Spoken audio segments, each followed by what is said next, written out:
Ça se trouve, c'est juste des gamins qui arrivent sur une île où il y a que des clodos. C'est l'île aux chiens. Du coup, ils se battent contre les clodos d'âge moyen qui sont des pirates et puis ils aident les vieux clodos vieux. Les vieux clodos vieux. Ça n'a aucun intérêt, tu sais. Voilà. Ils s'écrasent comme des merdes et c'est la fin du film. Ils Là, en tout cas, boivent de la 8-6. Et après, tu dézoomes, t'as Montpellier comme ça. Avec ton yinche. Barbès, j'ai dit. Tout ça, c'était dans ta tête. Mais vous savez, un coup. Tu vas au Technival ce soir, Peter? Oh, le boulul. Vous êtes Oui, grave. mort, si blessé. No in a world, Jack. What do you mean, no in a world? It's not that kind of movie. Oh? Okay. Vous êtes complètement tapés ou quoi? Ça va être une tragédie ce truc-là. Ce manque d'humilité en face de la nature qui se manifeste ici me terrifie. Removing the head or destroying the brain. Ça n'a pas l'air très effrayant. C'est juste comme une grosse dinde. On va passer une bonne soirée, Monsieur Pignon. Une très bonne soirée. Accrochez-vous, ça va faire mal.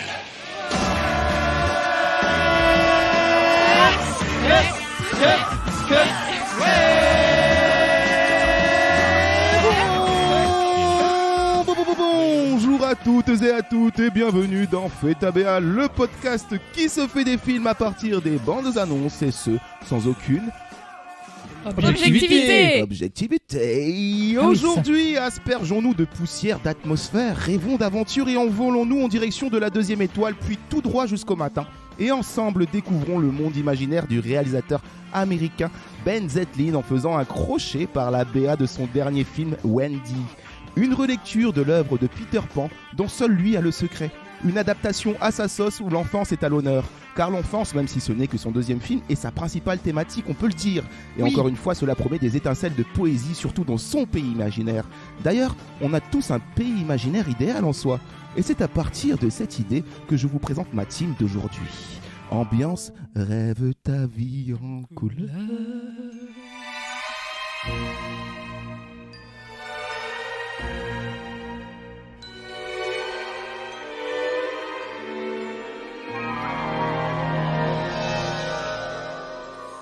Bienvenue dans le pays imaginaire de Feta BA.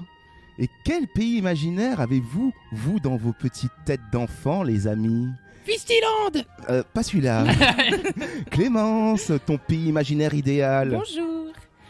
Mais moi, c'est un truc de geek en fait. Mon pays imaginaire, c'est la forêt Kokiri dans Zelda. Oh, trop mignon. Parce que quand j'étais petite, je jouais dans mon jardin et je me prenais pour une Kokiri dans ma cabane dans les Je arbres. valide. Quel pays imaginaire fantastique. Ça vient un jardin, une cabane. Putain. Et toi, Quelle Joanna, enfance morne j'ai eu. pense ton pays imaginaire idéal. Alors, mon pays imaginaire, c'était le canapé d'angle. Mes parents avaient un canapé d'angle. J'allais dedans et je mettais un coussin en guise de couvercle. Et avec ma sœur et mon petit frère. Et en fait, on avait créé une ville qui s'appelait Mamindi. Et où régnait le crime. Et on avait un commissariat tous les trois. Et on poursuivait le dangereux criminel Mathieu Bonbon. Mais non. Dans un angle. Il s'appelait Mathieu Bonbon. Ah, Tout ça découvrez-le dans aux un éditions Gallimard. Clément, un pays imaginaire idéal. Oui, alors moi j'avais inventé un parc d'attractions Sonic. Et d'ailleurs, j'encourage Sega à prendre mon idée. Et donc, c'était un parc où il y avait une grande roue Sonic, des attractions où il fallait courir. Et voilà, c'était ça mon pays imaginaire. J'adorais imaginer que ça existait vraiment comme Disneyland et que voilà, j'étais heureux là-dedans. Avoue, tu le faisais, tu courais dans tous les sens. Bien sûr. Non, mais tu sais, un parc d'attractions avec des. Là où il faut courir, ça s'appelle un fitness park. Hein. Oh là là, mais toi tu brises les rêves des gens. ça. s'appelle un C'est stade. pour ça que je t'aime Tu peux pas. y aller. Hein. Sonicland, le pays imaginaire de Clément. Et toi, Kevin, ton pays imaginaire idéal. Bah, moi, quand j'étais petit, je voulais vivre dans le monde de Roger Rabbit parce que tu pouvais cohabiter avec des toons. Et c'était trop mon rêve quand j'étais petit. Génial. Je voulais trop rencontrer des personnages de dessins animés et leur parler comme si c'était des vrais gens. Et les faire fou. Et pourquoi pas Space Jam? Bah, parce que j'étais pas doué au basket. Tout simplement. C'est une bonne raison. Voilà. Et toi, Romain, alors est-ce que tu avais un pays imaginaire? Moi, mon pays imaginaire, ce serait une île d'une superficie de 77 km qui se situerait à 190 km au large du Costa Rica. Est-ce que les initiales sont IN? Et qui s'appellerait Isla Nublar. Ah, putain, j'ai cru que c'était la Corse. Ça correspondait jusqu'à un certain point. 77 Je crois que km. c'était l'île d'Oléron à un Non, moment. et c'est toujours mon pays imaginaire évidemment préféré et idéal. Je rêverais d'y aller un jour, quitte à me faire bouffer, je m'en fous. Voilà, Ouais. tu t'envoles pour les dinosaures. Mangé par un ptérodactyle. Aujourd'hui, vous l'aurez compris, il sera question d'enfants perdus et de pays imaginaires avec la BA de Wendy, dernier film de Ben Zetlin qui, 9 ans plus tôt, nous avait déjà enivré de féerie avec son somptueux premier long métrage, Les Bêtes du Sud Sauvage. Un film qui mettait déjà à l'honneur la magie et l'enfance confrontée à la dureté du monde adulte. Il était alors évident que le monsieur soit un jour appelé à adapter selon son œil cette œuvre intemporelle qui a pour thème des enfants refusant de grandir. On parle bien sûr du classique Peter Pan. De quoi nous interroger sur sa propre vision de l'œuvre de Sir James Matthew Barrie. Et nous profiterons alors de ce moment pour voler à travers les différentes adaptations que le cinéma a connues depuis près de 120 ans maintenant. Puis, en deuxième partie d'émission, il sera encore question de voler, mais cette fois-ci à dos de sauterelles mutantes. Et en direction de l'horreur, avec nos avis sur la nuée de Juste Philippot. Un match retour qui se veut déjà mordant, mais est-ce que sa BA disséquée dans notre épisode précédent rend hommage à l'œuvre finale? On comparera les deux et on vous dira tout. Et spoiler alerte, R.I.P. Huguette, petit ange parti trop tôt. Voilà, restez avec nous si vous voulez savoir de qui est Huguette. Un film qui rend chèvre. Qui fut Huguette? Je vous donne un peu de ce petit sachet de poudre magique. Merci. Voilà. Merci. Waouh. Ah merde, je me suis trompé de sachet, Kevin. Wow. Elle fait une pêche. Oh là là. Bon, c'est parti, on est pas fait la bière là. Wow. Wendy. Merde, je me suis trompé de sachet, c'était l'autre poudre pour qu'on s'envole. Bon bah tant pis. Déjà, je vais demander à Dimitri de prendre son violon et d'y aller parce que... J'arrive tout de suite. Allez, on volons-nous vers la BA de la semaine. Wendy de Ben Zetlin. C'est parti.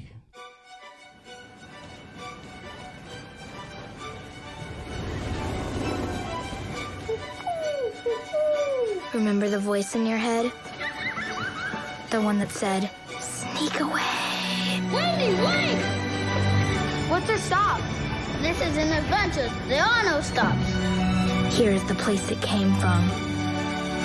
So began the legend of Peter, the boy who would not grow up. I am Blackbeard! Surrender! Ah!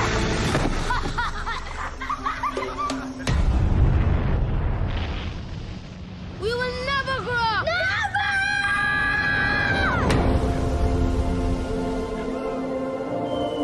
Hello? What happened to him? He lost his best friend, and his numbers started going up and up. What's it feel like? And the older you feel, the faster it goes. I'm gonna help y'all feel young again. All children grow up. But some escape. You know how to believe. From here. The world has no end. It goes on and on forever. Randy, want to fly?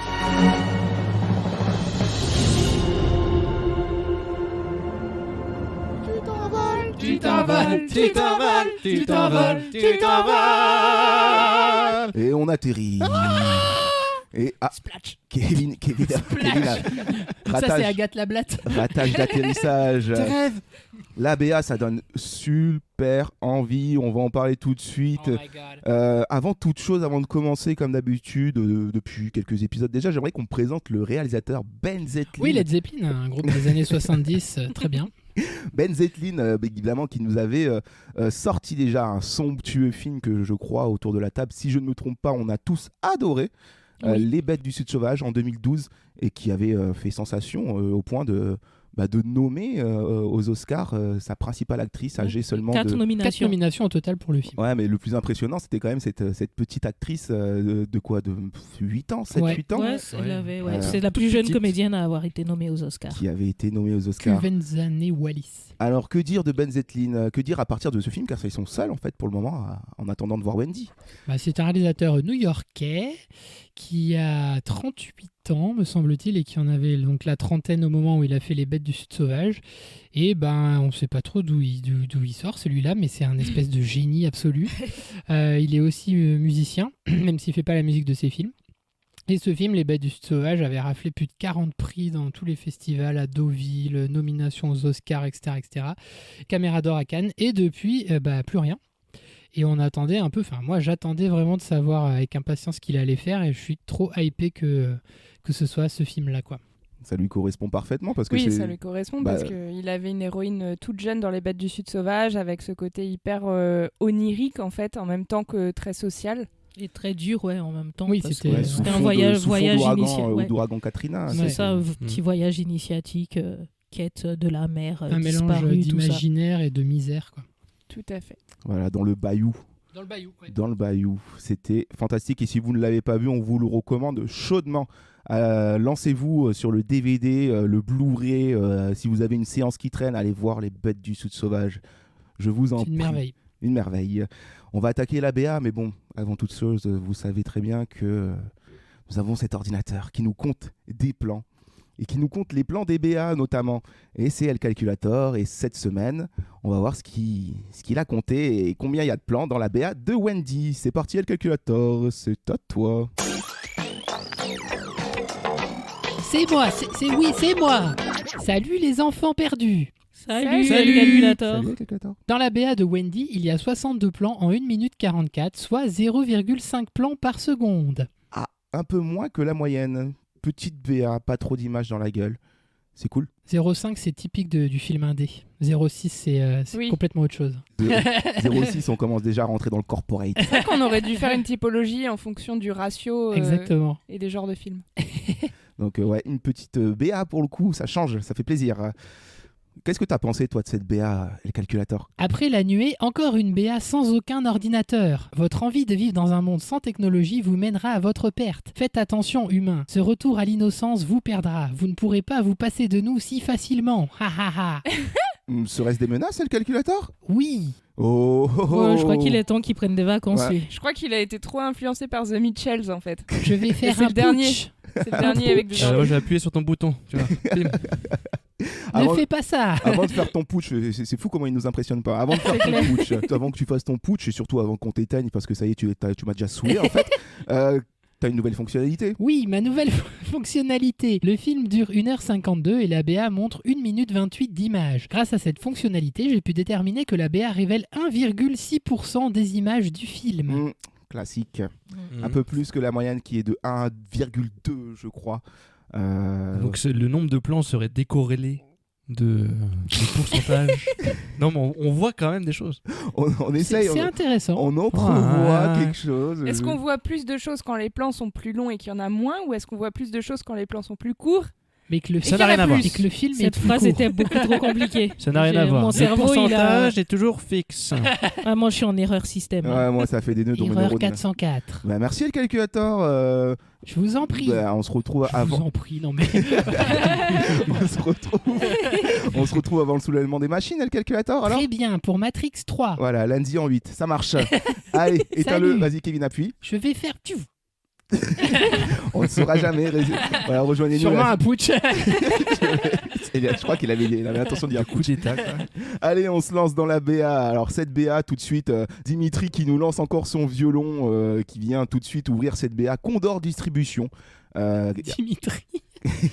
Condor Distribution, qui est le distributeur du film et qui est symbolisé par un oiseau. On est déjà dans l'univers du vol. Ouais, un condor. Voilà. Justement, c'est un condor. C'est tout ce que je peux dire sur ça. Condor Distribution, bon, qui distribue plein de films, et notamment celui-là. Ils avaient fait distribuer notamment Denis Villeneuve à ses débuts. Ok. Donc c'est bien. Ça pèse dans le game. La BA commence et tout de suite, ça s'ouvre sur une petite fille à la fenêtre qui est toute mimi. Je la trouve trop mimi. Oui. Et qui regarde un train. Enfin, on a l'impression qu'elle regarde un train. En tout cas, c'est le montage de la BA qui nous fait croire qu'elle regarde un train sur lequel des passagers ont l'air de chercher leur place. Sûrement TER. B867, B868. Attends, là je suis dans une place à 4. Oh, non, putain, pas à 4. Oh, le contrôleur, je n'ai pas mes billets. Ils ont l'air d'avoir un ticket jeune fraudeur, ceux-là.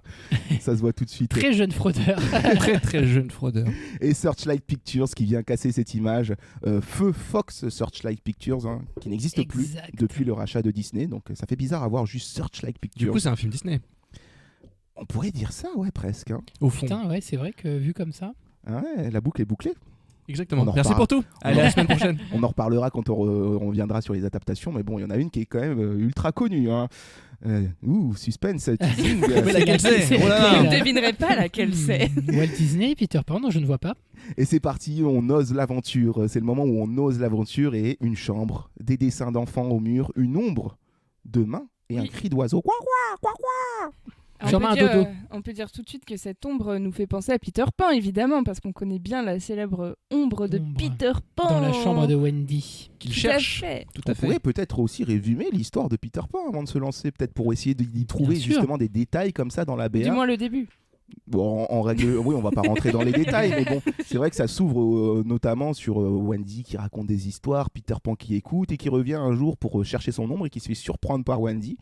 Et qui, à ce moment-là, il l'embarque, elle et ses frères et sœurs. Mais ça, en fait, c'est l'histoire du Disney. Est-ce que c'est la vraie histoire de Peter Pan? Oui, oui. Alors, écoute, je vais te dire, c'est vrai qu'on a assez fidèle. On a tendance à croire que Peter Pan, au départ, c'est un roman, mais en fait, c'est une pièce de théâtre. Il est d'abord apparu, effectivement, dans un journal au début, mais c'était à la limite pas assez conséquent. Et c'est Sir James Matthew Barry qui en est le papa, et qui avait donc mis en scène cette pièce Peter Pan, où le garçon qui ne refusait de grandir, qui ne voulait pas grandir. Et cette pièce a eu un succès retentissant à Londres, au point aujourd'hui d'avoir traversé les années à travers multiples adaptations. Mais oui, c'est cette histoire-là de cette petite fille qui s'envole au pays imaginaire avec Peter Pan, où elle découvre les enfants perdus qui refusent de grandir. Les pirates. Et qui sont confrontés aux adultes pirates. Et puis qui vont évidemment rencontrer le capitaine Crochet, le fameux, et le crocodile. Et oui. Mais oui, l'histoire de Disney est très fidèle. Très fidèle. Okay. C'est très fidèle. On va voir s'il y a des éléments qui sont comme ça disséminés dans la BA. N'hésitez pas à m'arrêter si vous voyez. Ce qui est intéressant en tout cas, c'est que cette BA, elle commence avec les éléments de l'histoire classique, c'est-à-dire la petite fille dans sa chambre et ce clin d'œil avec l'ombre à l'ombre de Peter Pan dans l'histoire classique. Sauf que j'ai l'impression que le décor est pas du tout le même. C'est vraiment, j'ai l'impression que, je sais pas si la voie de chemin de fer est à côté de chez elle, à côté de sa fenêtre, mais moi ça me fait penser à Red Dead en fait. J'ai l'impression que vraiment sa maison elle est au milieu du désert ou d'un endroit hyper aride. Est-ce que vous arrivez à déterminer à quelle époque ça se passe? Parce que je trouve qu'on n'y arrive pas. Quand ils sont dans le monde moderne, on dirait pas que ça se passe en 2021. Et clairement c'est pas Londres. Parce que normalement c'est à Londres. Non, ça me fait penser un peu au décor des Bêtes du Sud, pour tout te dire. J'ai l'impression qu'on est au sud des États-Unis. Quoi. Ouais, j'ai l'impression qu'on se retrouve. On est encore dans le sud des États-Unis à une époque qui doit être minimum années 80. Mais je suis pas sûr. Même avant, j'ai l'impression que les trains comme ça, années 80, ça a l'air d'être un vieux train et tout. J'ai l'impression que c'est plus début du siècle un peu. Ah, mais ça, c'est les trains de marchandises. D'où le côté Red Dead un peu, je trouve. T'as raison. C'est le train de marchandises. Un mystère. Enfin, début du siècle, pas celui-là. Ça fait aussi penser à T.S. Pivette, le film qui avait eu. De Jean-Pierre Jeunet. De Jeunet, oui, c'est vrai. Donc voilà, Wendy qu'on découvre comme ça en gros plan et qui, en la voix off, vient nous susurrer à l'oreille. Tu te souviens de la voix dans ta tête, celle qui disait évade-toi? Oui, donc elle est bipolaire. Oui, ça c'est son psy qui lui dit. Tu te rappelles Wendy, hein? Tu te souviens la voix dans ta tête qui disait tuez-les tous, tuez-les tous. À la fin du film, elle est en camisole en train de se taper la tête contre les murs. Elle s'évade de l'hôpital psychiatrique, c'est beau. Et là, on a l'instant Gérald de Palmas passer par la fenêtre. C'est pas marcher dans le sable? Oui, non mais quand j'étais petit, je disais passer par la fenêtre, je crois que c'était les paroles. Donc elle passe par la fenêtre, elle écoute son envie d'évasion. Et tu passes. Et tu passes par la fenêtre. Et tu prends le train avec tous tes copains. Donc elle se casse avec les autres enfants, voilà, elle décide de le prendre ce train et elle demande c'est quoi l'arrêt. Et là, un petit garçon. Châtelet-Léal. Un petit garçon qui a trop le style, je trouve. Il est trop stylé. Typique Hokkaido. Alors, est-ce que c'est Peter Pan? Moi, je pense, ouais. Ça a l'air d'être Peter Pan. On est d'accord. Ouais, on va y revenir plus tard. Mais c'est Peter Pan. Il a l'air d'être le chef. Donc, c'est le chef, Peter Pan. Voilà, on nous a pas cassé les couilles, on nous casse les couilles pour la petite sirène qui est black, mais par contre là, il n'y a pas eu de polémique sur Peter Pan. Attends de voir le comme si comme attention. Ça tease cet épisode. C'est très bien. Bref, c'est l'aventure et ils y vont et il n'y a pas d'arrêt quand c'est une aventure, lui dit Peter. On va dire Peter. Écoutez, appelons-le Peter, mais pour moi, c'est Peter. À 100%, c'est Peter. Pourtant, t'arrêter à Barbès, c'est une aventure. Oui. On sent que t'es trauma du RER. C'est vrai qu'il y a des problèmes de trajet aujourd'hui. C'est quoi l'arrêt? Bougon-les-Mojottes. Oh là là, quelle aventure. Fin de la poésie. Super. Pas de bus avant demain. Port de Champéret. Et on ouvre la page de l'île. Ils arrivent sur une île, cette peut-être. Ah, l'arrêt, c'est l'île? Ils arrivent à Lille. Dans le nord. Donc ils ont troqué leur train contre une barque et on les voit débarquer sur cette belle île majestueuse sur laquelle on pourrait mettre limite des dinosaures. Hein, j'ai envie de dire. île. C'est une belle île. Ma ça. belle île. Belle île Mais en je mer. me demande si on va les voir dans le film justement quand ils passent du train à la barque parce que Ouais, c'est l'interrogation que j'ai. Est-ce que ça va être vraiment dans le merveilleux à fond, genre ils vont passer dans une autre dimension et tout, ou est-ce que c'est dans ce monde-là qu'il y a une île qui existe et qui Moi j'ai vraiment l'impression que c'est dans ce monde-là. J'ai pas la sensation que tu vas voir. Ouais, on va dans un Transition. autre. Ouais, j'ai l'impression que tout se passe dans le même univers en fait. Et on en parlera après, mais pour tout te dire, j'ai même pas l'impression que Peter Pan il ait vraiment le pouvoir de pas grandir. Pourtant il est petit. Tu décèles des choses. Pourtant il n'est pas grand. Mais parce qu'il est encore jeune. Et c'est là que... Et c'est là que effectivement, je pense qu'on peut affirmer que c'est Peter Pan parce qu'une couronne en bois est posée sur sa tête et on nous dit dans la BA ainsi commença la légende de Peter, le garçon qui ne voulait pas grandir. Oui, donc il y a un indice visuel. Ouais. Pour moi, c'est Peter. En tout cas, beau choix de casting, je trouve, pour Peter. Pour moi, c'est trop bien. Déjà, voilà, juste dans la BA, ça a l'air nickel. Je sais pas ce que vous en pensez, vous. Il a l'air charismatique. Même Wendy, hein, elle a l'air de trop bien jouer. Grave. Même les deux frères, ils ont l'air de bien jouer. Tout le monde a l'air de bien jouer. Et ils ont l'air heureux, surtout dans la BA. On le voit qu'ils débarquent sur cette île. Les enfants, ils sont heureux, ils rient, ils s'amusent. C'est super, quoi. C'est la bamboche. C'est là. Une vie sans masque et avec la bamboche. 23h, vous rentrez chez vous, par contre. Hein. C'est la bamboche. Le panneau qui vient nous raconter que, évidemment, c'est une merveilleuse relecture de Peter Pan. 3 petits points. Et là, on découvre Barbe Noire. Donc, c'est un enfant qui prétend être Barbe Noire, qui crie, qui se casse la gueule, tout le monde rit. Bref, le bonheur. Petit détail, à la limite, on s'en fout, mais qui nous amène sur la suite du panneau. Donc, une merveilleuse relecture de Peter Pan par un réalisateur visionnaire, selon Cinématiseur. Oui, j'ai une théorie sur Barbe Noire. Là. Est-ce que c'est pas juste qu'ils sont en train de jouer à ça ? Ils sont en train de jouer aux enfants et aux pirates, et du coup, il y en a un qui parodie, entre guillemets, Barbe Noire et qui se casse la gueule. Je suis d'accord. Est-ce qu'on serait pas dans un univers où ils ont lu peut-être Peter Pan et ça les a inspirés ? Ça, ce serait ouf. Ou alors ces enfants-là le connaissent déjà, Barbe Noire. Ça aussi, ce serait ouf. Parce que ici, ils sont habitués à venir dans cet univers, a priori, ils le connaissent. Mais ils le font découvrir à Wendy. Non, parce que j'ai l'impression qu'au début, il n'y a vraiment pas d'adultes. Donc, je suis pas sûr qu'ils sachent que Barbe Noire existe. Tu vois. Je sais pas. C'est la BA qui donne cette impression C'est parce vrai, qu'elle je suis amène peut-être les adultes naïf. ensuite. Mais je pense qu'on les voit s'amuser dans le groupe des enfants perdus et tout. Je pense qu'il y a les enfants perdus, hein, comme dans le Peter Pan classique. Clairement. C'est clairement les enfants perdus. Et tout comme ça. tu dis, Johanna, j'ai plus l'impression qu'ils sont en train de pasticher un adulte qu'ils connaissent déjà. Bah moi j'avais l'impression que en fait s'ils ont fini sur cette île c'était un peu suite à une fuite parce que justement les adultes leur ont cassé les couilles, tu vois. Ils en peuvent plus et puis du coup ils ont décidé de fuguer. Ou théorie, ils sont esclaves de pirates modernes. C'est-à-dire que les pirates comme ils existent maintenant, quoi. Les mecs qui sont en bateau et qui raquettent d'autres bateaux et tout. Je croyais que tu allais dire les hackers. Et du coup, ils étaient des enfants soldats ou des enfants esclaves et ils ont fui sur cette île et du coup ils s'amusent à pasticher les adultes. Donc ça se passerait en Somalie. Donc Wendy serait aussi prisonnière de base. Non, parce que là, elle joue pas comme ça. D'accord. Là, c'est d'autres enfants. Elle, c'est volontaire, tu vois, c'est la petite blanche En fait, riche. c'est un comme trafic qui vient. vient- En fait, vient c'est des se enfants qui dévergonder. sont à la solde des pirates et qui viennent chercher d'autres enfants qui n'ont rien demandé et qui les enrôlent dans le trafic. Quoi. Ça se trouve, là. Peter Pan, c'est un hyper connard dark. dans le film. C'est un esclavagiste. Ils ont prévu en tout cas de pas vieillir. Il y a même 2 gosses qui. C'est quoi tes plans sur l'avenir ? Je ne vieillirai pas. Il n'y a pas d'avenir. C'est Dans que le 5 présent. ans, je me vois sur la place en train de faire des châteaux de sable. Et peut-être entre-temps voler aussi. Les violons s'arrêtent pour un gros brrr, mais effectivement, on nous apprend que ils vieilliront jamais. Donc on retrouve effectivement l'essence même de Peter Pan sur toute la question de l'enfance, sur ce qui a donné un syndrome même qu'on appelle le syndrome aujourd'hui de Peter Pan, sur ce qui est un peu les adolescents, ces adultes qui Sur ont Michael refusé- Jackson, quoi. Ça, c'est le côté un peu plus sombre de la force, quoi. C'est plus que le syndrome de Peter Pan vénère. C'est Tu veux marrant, développer, Johanna, sur Michael Non.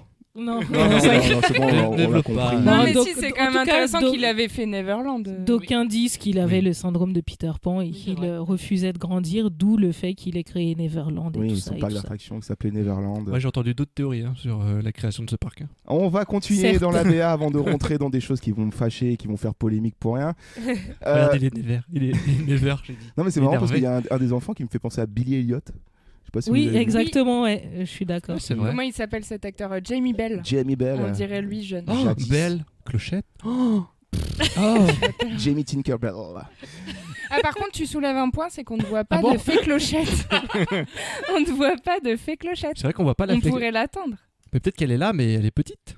On me dit dans l'oreillette, problème de budget. Impossible pour une fée clochette. Non, je sais pas, mais oui, peut-être. Non, mais grosse ça surprise. soulève un truc, c'est que à partir du moment où ils sont dans le pays imaginaire, il y a quand même rien de merveilleux. Et si, il y a quand même des trucs qui arrivent plus tard dans la BA. Ouais, on va voir plus tard dans l'espèce la de BA, il y a- grosse créature sous l'eau, tout ça. là. Ouais, il y a des choses. Mais on voit pas vraiment. C'est quand même. Mais je veux dire, c'est pas genre. C'est peut-être une il loupiote. n'y a pas des fées, des elfes et tout quoi. C'est. Il n'y a pas de sirène. On voit pas Il les n'y a pas de sirènes. sirène. Bah écoutez, peut-être qu'il y aura des surprises, peut-être qu'ils nous montrent pas tout, enfin j'espère en tout cas. Le panneau Deauville, Sundance, voilà, le film a été au festival de Deauville, a été aussi au festival de Sundance, et si vous vous demandez ce que c'est Sundance, je vous renvoie sur notre épisode de The Nest, où on parle de Sundance, donc c'est typiquement le gars qui est fait pour ce genre de festival, quoi. C'est typiquement Film indé. son genre, et là on arrive sur la rencontre du vieil homme. Que se passe-t-il ? Ça bascule. Voilà, bascule dans la BA, le paysage qui change, on passe d'une forêt qui était luxuriante à un désert aride, et un enfant, je pense que c'est Wendy qui le rencontre un vieil homme. Gandalf. Tu dois rapporter l'anneau au Mordor, Frodon. Vous ne passerez Je m'appelle Peter, écoute-moi, Frodon. Avec son anneau. T'as pas une petite pièce s'il te plaît. Donc elle découvre ce vieil vraiment Barbès. ce vieil homme qui est là et elle lui demande ce qui lui est arrivé, quoi. Et on lui dit, apparemment, il doit y avoir des gens sur l'île qui sont là depuis un moment, j'ai l'impression. Parce que, ouais, je pense qu'elle demande ce qui lui est arrivé parce qu'il n'y a pas l'air d'avoir d'adultes, justement, sur cette île. En tout cas, de ce qu'elle a vu jusqu'à présent. Et du coup, c'est un peu la surprise de voir quelqu'un de très vieux sur cette île. D'où sa question. Oui, on dirait que c'est le premier adulte qui voit, en fait. Enfin, le premier vieux, en tout cas. Et du coup, il y a quelqu'un qui donne une explication en voix off et qui dit il a perdu son meilleur ami et il s'est mis à vieillir. C'est beau, ça, je trouve. Oui. Wow. L'amitié qui La vieillesse qui vient tient avec les jeune. problèmes. C'est vrai que ça évoque pas mal ce que peut nous apporter le film, peut-être un truc hyper touchant sur, Bah, c'est là que moi sur l'espoir. C'est là que j'ai l'impression La que jeunesse. justement le vieillissement dans le film, il est, enfin la BA, je pense qu'elle est trompeuse et que le vieillissement dans le film, il est pas physique, il est mental. Et à mon avis, c'est des gens qui ont vieilli ensemble. Il y en a un qui est décédé. Et du coup, lui, puisqu'il est décédé, puisqu'il est seul, là, il commence vraiment à vieillir dans sa tête, quoi. Et que du coup, le Et donc, corps et physiquement, l'esprit se rejoignent. Et j'ai l'impression que ça parle de Merci ça. Jean-Kévin. Bah, je sais Ouais, pas, non, bah, je on suis fait des d'accord. analyses, on fait J'aime- pas des analyses. Non, je suis putain. d'accord avec toi. J'aime c'est- cette théorie. ouais, ça me plaît. Bah, j'ai l'impression, hein. Ouais. J'y souscris. Mais en tout cas, ils sont reclus, quoi. C'est un peu dégueulasse parce que du coup, c'est genre nous, on profite de la forêt où il y a plein de trucs à faire, on s'amuse trop et tout, bangarang. Et puis, par contre, toi, va dans le désert, frère. Ah non, tu j'ai eu peux- l'impression que c'est lui qui s'est auto-reclus vu qu'il est malheureux, vu qu'il a perdu son meilleur ami. Oui, parce que les enfants peuvent aller le voir, il y a pas de souci, quoi. C'est vraiment lui qui Ouais, s'est mis mais tout seul, quoi. ensuite, on voit du coup que Wendy et peut-être les autres enfants, Peter et tout, vont être avec plusieurs vieux. Il n'y a Exactement. pas que celui qu'ils ont Et découvert. c'est eux les Et pirates. c'est comme une espèce de campement. crois Alors, je sais pas si ça fait écho aux pirates ou aux Indiens. Bah, ils sont sur le bateau là, à un moment donné. Il y a, il y a Ah un moment oui, donné, il y a un peut-être. plan où il y a plein Ouais, de vieux peut-être. sur un bateau. T'as raison. En effet. Mais du coup, on dirait vraiment que les vieux sont quand même entre eux. Et moi, il y a un truc qui m'a interpellée, c'est qu'il y a Wendy à ce moment-là de la BA qui leur dit « Je vais tous vous aider à retrouver votre âme d'enfant ». Avec la Et pour moi, cette phrase, elle est hyper bien parce que, en fait, si tu veux, on n'attend pas ça de Wendy de base dans Peter Pan. Wendy, normalement, dans le schéma, c'est un peu la maman pour tous les enfants perdus. C'est celle qui dit « Mais si, je veux grandir pour vivre des choses et tout ». Et là, qu'elle dise ça et que ça soit pas Peter Pan, je trouve que ça montre vraiment la réécriture de ce film. Bah, Peter Pan, c'est un peu un connard en fait quand tu étudies l'œuvre. Et il y a Ah, même- mais complètement. il y a des ouais. choses que j'ai appris en faisant les recherches sur cet épisode, c'est que Peter Pan, il lui arrivait d'exécuter les enfants qui décidaient Oui, de grandir. Oui. Oh non, il est Ouais. hyper dur. En fait, moi, j'avais lu un bouquin qui n'est pas Peter Pan, mais en gros des petits épisodes qui suivent inventés, genre la vie de Peter Pan et les enfants perdus. Et en vrai, il est trop cruel. En fait, il invente des règles, mais comme les enfants. C'est-à-dire qu'il invente des règles, des grands principes. Et si ces enfants perdus ne suivent pas ça, il les punit et tout. Il est trop en mode dictateur, en fait. Et on en revient à Michael Jackson. Mais t'as un peu ça dans Hook, il me semble. Où, bah, puis c'est pas Peter Pan qui les organise parce que lui il se rappelle plus et tout qu'il est Peter Pan, mais t'as des moments où il arrive, où il doit être soumis à un combat à mort et tout. Enfin, si je me souviens bien. Il y a des trucs comme ça, donc t'as quand même une cruauté chez les enfants perdus. Ouais, bah, ils sont vraiment du père, hein, ces enfants. que font les assistants sociaux? Occupez-vous d'eux. D'un côté, on a les pattes, de l'autre côté, on a la garderie. Les assistants sociaux du pays imaginaire. Envoyez-les sur l'île. Il y a toute une administration, faut pas croire. Hein. Mais elle dit une phrase à un moment, enfin je sais pas si c'est elle qui le dit, je me souviens plus, mais plus on se sent vieux et plus les choses accélèrent et je trouve ça trop vrai. Ouais. Je sais pas ce que vous en pensez vous. Ça m'a mis une baffe, cette phrase. Parce que moi, c'était une remarque que je m'étais faite. C'est vrai que plus on vieillit, plus le temps passe vite. Après petite maman, on va se taper ça. Et comment on va finir? Mon père, il me raconte souvent l'histoire d'une dame âgée qu'il a connue. À chaque fois que tu allais la voir à l'heure de la sieste et que il arrivait, lui, en lui demandant « Ça va, je te dérange pas, tu faisais pas la sieste ?» Et elle lui répondait « T'es malade, avec le temps qui me reste, tu crois que je fais la sieste ?» Et ça me fait trop penser à ça. On a toute la mort pour dormir. Moi, c'est aussi quelque chose qu'on me dit. Un podcast sympathique. Voilà, et puis après... Et puis après, la crémation. Voilà. De toute façon, à quoi bon la vie, à quoi bon le cinéma? J'ai d'autres sachets de poudre, là, si vous voulez. Ça est totalement dérisoire. C'est du cyanure. À quoi bon les micros? Ah non, pas celle-là. Je m'en vais. Mais oui, voilà, tous ces hommes qui sont là, on a des plans sur des visages grisonnants, des mains, des rides. Il n'y a pas de femmes. Les témoins du temps qui passe, il n'y a pas de femmes. Petite remarque, il n'y a pas de vieilles femmes. Et justement, en parlant de détails qui rappellent un peu Peter Pan, est-ce qu'on n'aurait pas un monsieur mouche qui se cacherait dans cette histoire, non? Parce que moi, je sais pas, ça me fait penser tu l'as vu? Mais je sais pas, mais quand je vois les mecs comme ça, barbe blanche et tout, ça me fait penser à monsieur mouche. Après, si la théorie de Clément se vérifie, ça veut dire que tous les pirates sont dans ce groupe de vieilles personnes, et donc il y a monsieur Mouche forcément, et aussi peut-être Capitaine Crochet et tout le monde, quoi. Alors, on va reparler de Capitaine Crochet parce qu'on va y arriver tout de suite. Effectivement, Wendy va prendre comme mission de les aider à retrouver leur âme d'enfant. Je pense que ce sera une bonne grosse partie du film, justement, où il y aura coordination, entente entre les jeunes et les vieux pour aller péter la gueule à ce Capitaine Crochet. Ah ouais, tu t'es fait ta théorie. Voilà. On va le défoncer là. Voilà, et du gars qui joue de la guitare sur la plage aussi, tant qu'à faire au passage. On s'attache et on t'attache. Ça poisonne.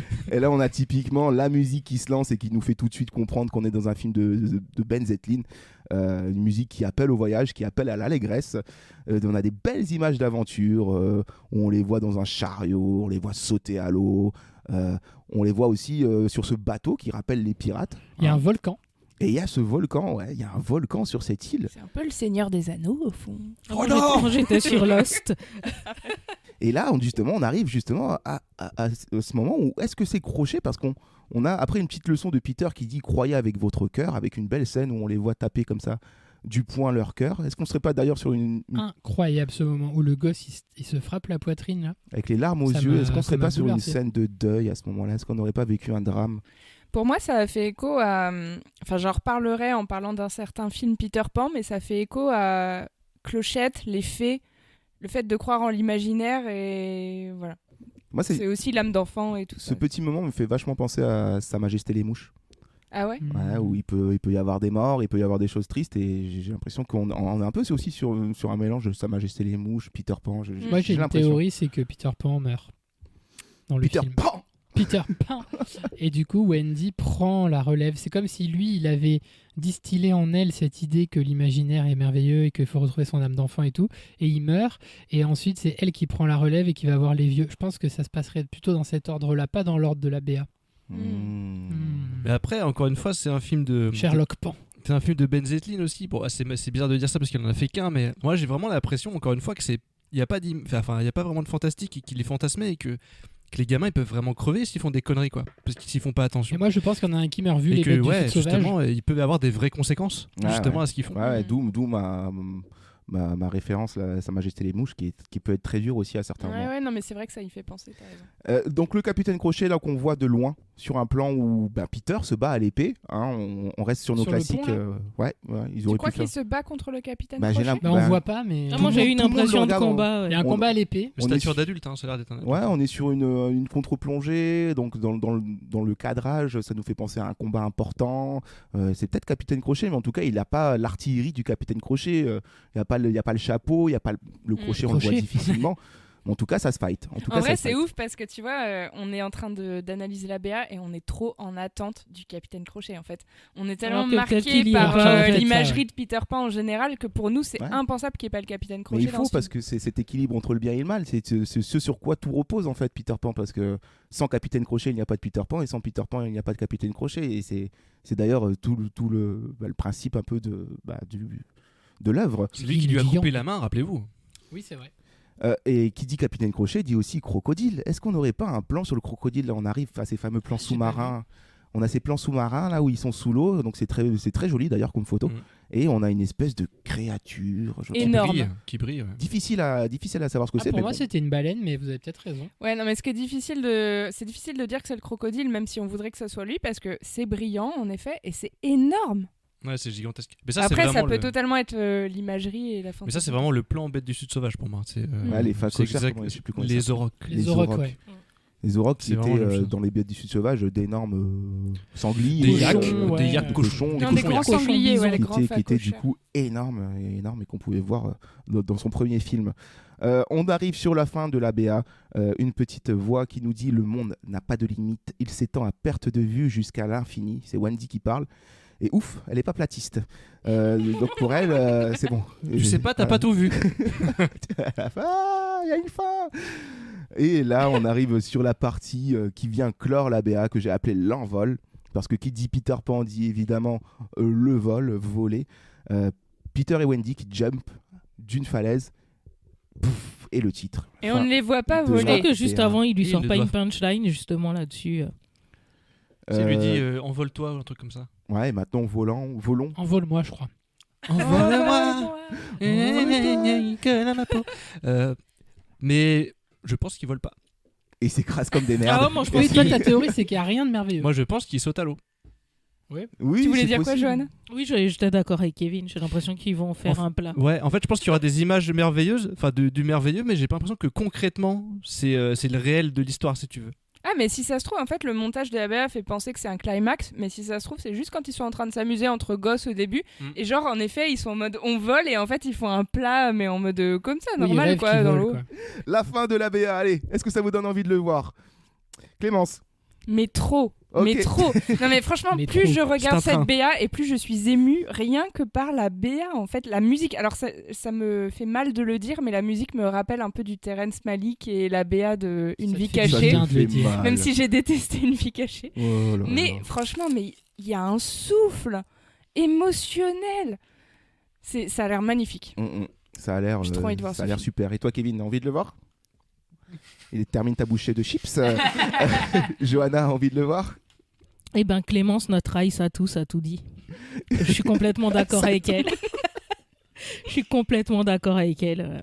Je suis totalement hypée par ce film. Clément, bon, ça se voit sur ta tête. T'as pas du tout envie de le voir. Clément, il a un sourire qui va d'une oreille à une autre. Moi, ça va au-delà de ça. C'est que vraiment, j'attendais n'importe quoi qu'il aurait fait en fait, Ben Zetlin. C'est que, bon, on en reparlera après. J'imagine qu'après, on va développer sur les Bêtes du Sud, mais c'est vraiment un des films qui m'a le plus marqué de toute ma vie en salle. Je pense qu'il est dans mon top de films de tous les temps. Et juste, j'attendais trop et je trouve que c'est un projet parfait parce que c'est en adéquation avec son univers. Il a l'air d'avoir le budget qu'il faut pour faire ce qu'il a envie. Et juste, enfin, oui, c'est une des meilleures BA que j'ai vues cette année en termes de montage, d'image et tout. Franchement, je peux que imaginer ce que ça cache, c'est-à-dire toutes les choses qui sont pas dans la BA. Et voilà, j'ai un SDA de fou, du coup j'ai méga peur d'être déçu, mais bon, j'espère pas quoi. Ah oui, alerte SDA. Ouais. Alerte SDA. Tu mets un petit signal sonore. Le syndrome de l'attente. Syndrome de l'attente, mais il y a peu de chances qu'on soit déçu. Kevin, c'est bon les chips? Ça va aller? Non, mais tu m'as pris au dépourvu, je pensais que tu allais faire un tour normal dans le sens des aiguilles d'une montre. Ah, des fois, je tape des. Et je me suis dit, j'ai le temps de mâchouiller une petite des fois, chipoute. j'ai fait des slaloms. Ouais. Alors, oui, moi j'ai super envie de le voir. Et comme Clément, moi, Les Bêtes du Sud sauvage, ça a été un vrai choc positif au cinéma, j'ai adoré. Et Ben Zetlin, c'est un peu ce genre de réal qu'on fait. Enfin, maintenant il y en a deux, mais qui avait fait qu'un seul film et j'attendais. C'est quand il en fait un autre. Et c'est un peu dans un autre genre, mais il y avait un autre réal comme ça, c'est Evan Glodel qui a fait Bellflower, qui a fait qu'un film depuis, qui est dû sortir aussi en 2012 d'ailleurs, c'est marrant, c'était l'année où il y a vraiment des bons gros films indés. Sundance cette année, ça doit être pas mal. Et ouais, franchement, c'est le genre de réal qui, en un seul film, il a déjà une patte, même dans la Wendy, tu le reconnais. Enfin, c'est marquant, quoi. Et c'est vraiment un réal à suivre et je l'attendais vraiment avec impatience. Et peu importe le sujet, j'aurais été impatient de voir son film, quoi. C'est clair qu'en un film, il s'est imposé comme le réalisateur de l'enfance, parce que moi j'ai beaucoup de respect pour les réalisateurs qui arrivent à diriger des enfants de cette manière-là, parce que c'est un travail qui est dingue. C'est un travail qui est dingue. Déjà, en plus de les diriger dans un film, moi je sais ce que c'est parce que j'ai déjà été moniteur dans des colos et tout. Alors déjà, juste pour les diriger en leur disant le canoë c'est là-bas, c'est compliqué. Donc... Joue la tristesse, il fait pipi. Donc, et puis non, puis oui, il réussit à choper cette essence qui appartient qu'aux enfants quoi, et à nous le retransmettre. Donc chaque film est un peu comme une fontaine de jouvence. Et c'est pour ça que ça fait énormément sens que ce soit lui qui nous fasse sa relecture de Peter Pan. C'est limite, c'était écrit dans les étoiles quoi. Ouais. Donc peut-être qu'il avait déjà cette idée depuis longtemps et que les Bêtes du Sud Sauvage lui ont permis d'en arriver là. En tout cas, on a eu très peur parce que le film, pendant un moment, on a cru qu'il allait pas sortir en France. Ça a été un peu le challenge pour le sortir. En plus du Covid, ça a été le bordel. Mais bon, une bonne BA. J'espère que le SDA n'est pas trop fort, que le syndrome de l'attente n'est pas trop fort et que il est là et qui va encore nous enchanter.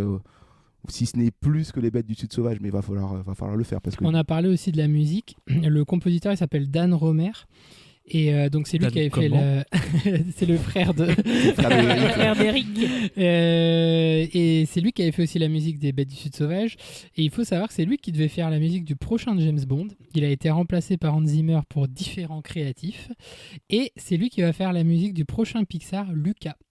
Donc, qui sort aujourd'hui d'ailleurs, à l'heure où on enregistre sur Disney+, ouais, tout à fait. Vous pouvez trouver Luca sur Disney+. Ouais. Quel dommage de voir un Pixar encore une fois sur son écran de télé. Par contre, ils nous mettent Cruella au ciné. Hein. Cruella, ouais, c'est clair. Ouais. Alors que Cruella est au ciné. Cruella est au ciné. Après, il y a Emma Stone et comment elle s'appelle j'oublie le nom de l'autre actrice. Plein de chiens. Non, Emma Thompson. Les deux Emma. Ouais, ils se sont dit Emma Stone, c'est obligé, c'est grand écran. Incroyable. Voilà. On reparlera peut-être de Luca un jour. J'aurais adoré le faire dans cet épisode, mais finalement, la place est pour Ben Zetlin aujourd'hui. Peter Pan, sa relecture. Peter Pan, c'est pas la première fois qu'on l'adapte au cinéma. Mine de rien, ça fait pas non plus 10 000 films qui parlent de Peter Pan. Oui, il n'a pas eu tant que ça au final. Pas eu tant que ça au final. Pourquoi ? Parce que peut-être les droits ont été super protégés en fait. Je sais pas si vous êtes au courant de cette histoire. Je l'ai appris aussi en faisant mes recherches pour l'épisode. Sir James Matthew Barry, donc le créateur, le papa de Peter Pan, a décidé de donner les droits à l'hôpital des enfants malades de Great Ormond Street à Londres. C'est génial. Et donc les droits appartiennent à cet hôpital-là. Et tant que l'hôpital sera sur pied, tant que l'hôpital sera toujours là, ces droits appartiennent là. Donc c'est souvent une bataille pour pouvoir adapter Peter Pan. Bah, ils sont occupés, ils n'ont pas le temps de lire les mails de demande de droits et tout ça. Surtout depuis l'année dernière. C'est incroyable cette histoire. Ouais, c'est incroyable. Et donc c'est cet hôpital pour enfants malades qui a les droits de Peter Pan. Donc à chaque fois qu'un Peter Pan est adapté, une petite partie qui va aux enfants malades. Putain. Et ça c'est cool. Trop bien. Ouais, bien joué. Donc il y a une espèce de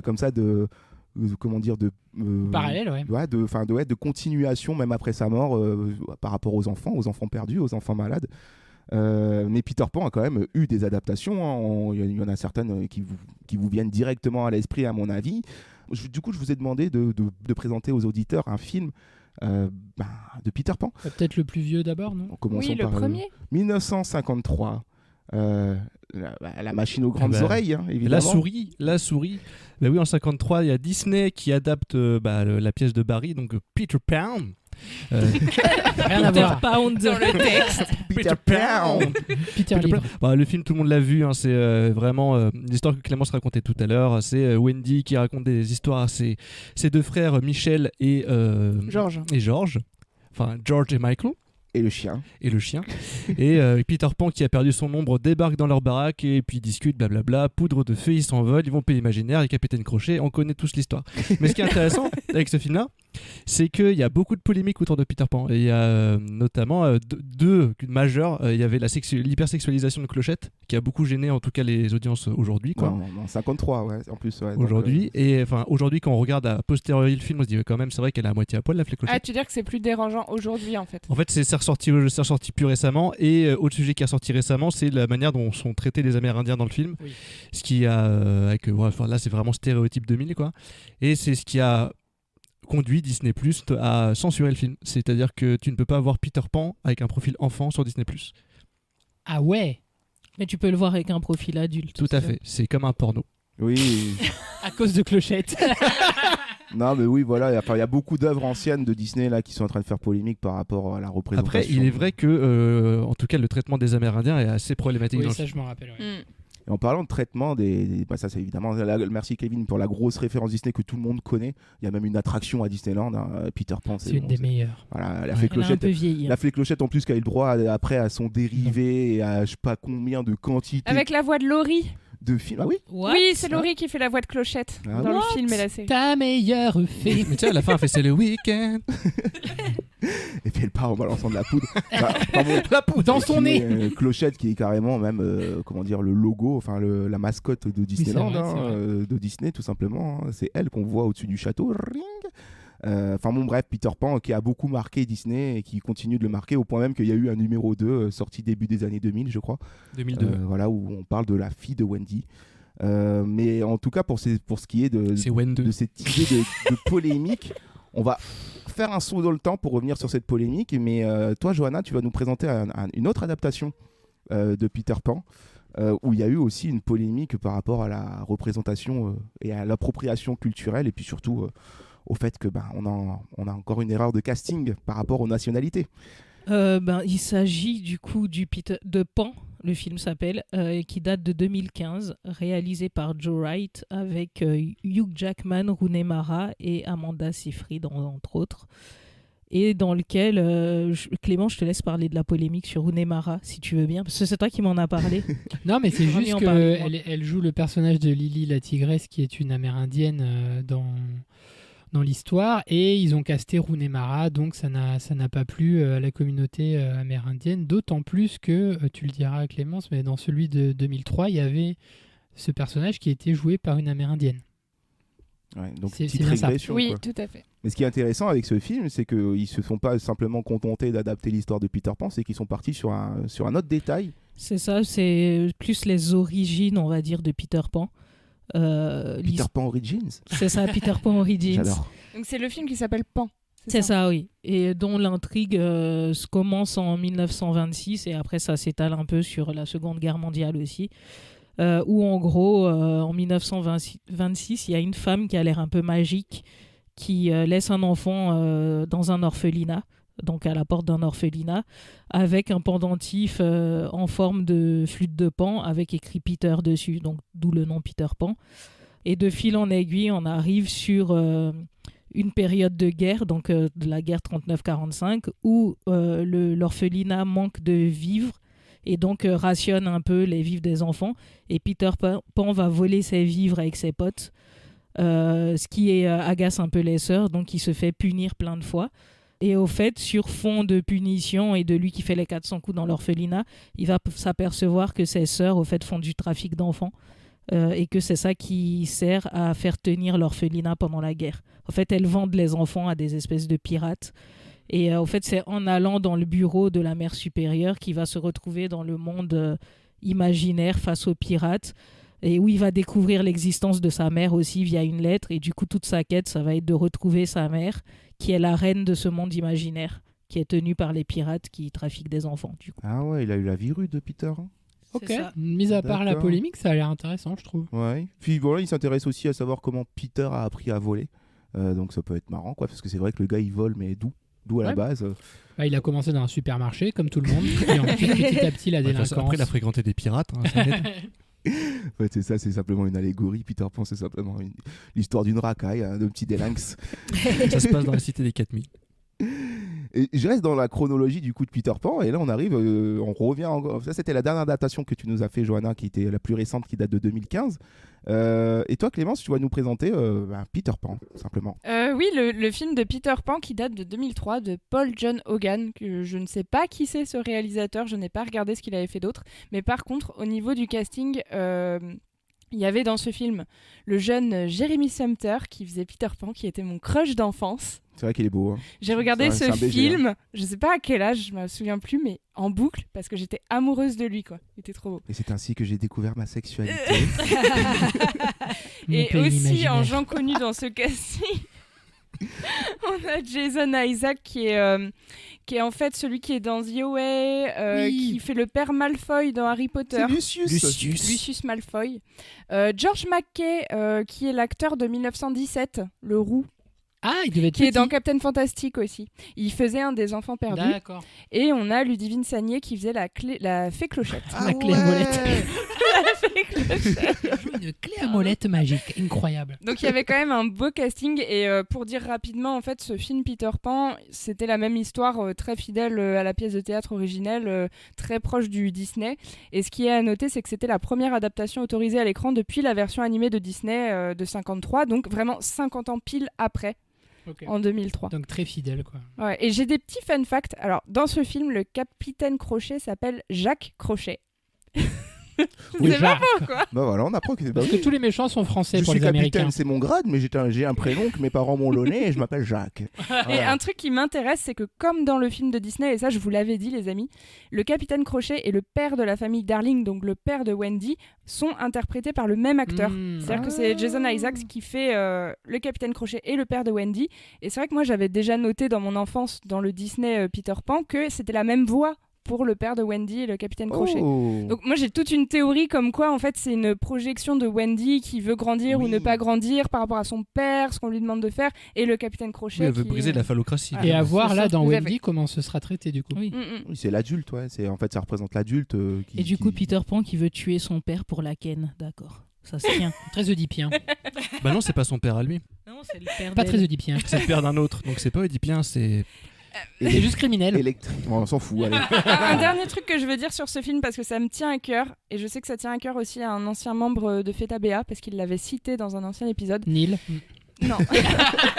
Alors ceux qui se souviennent de Will, mettez-nous un commentaire 5 étoiles sur Apple Podcast Pas et du tout. mettez je me souviens de On Wikipooman. embrasse Wikipooman. Non, ce que je voulais dire, c'est que c'est dans ce film Peter Pan de 2003 qu'on a la célèbre réplique scandée par tous les enfants du monde qui est « Je veux que les fées existent, j'y crois, j'y crois, je veux que les fées existent, j'y crois, j'y crois ».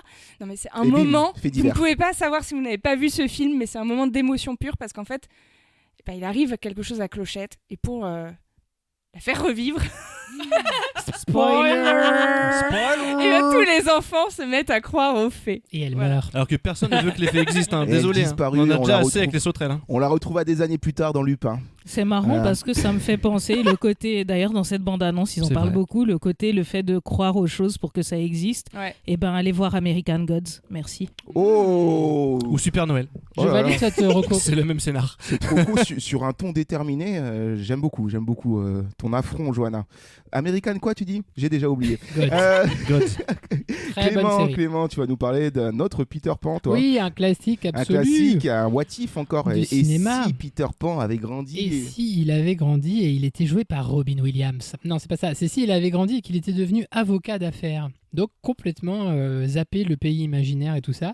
Et il va être rattrapé par la main, si je puis dire, par le capitaine Crochet. Rattrapé par le crochet.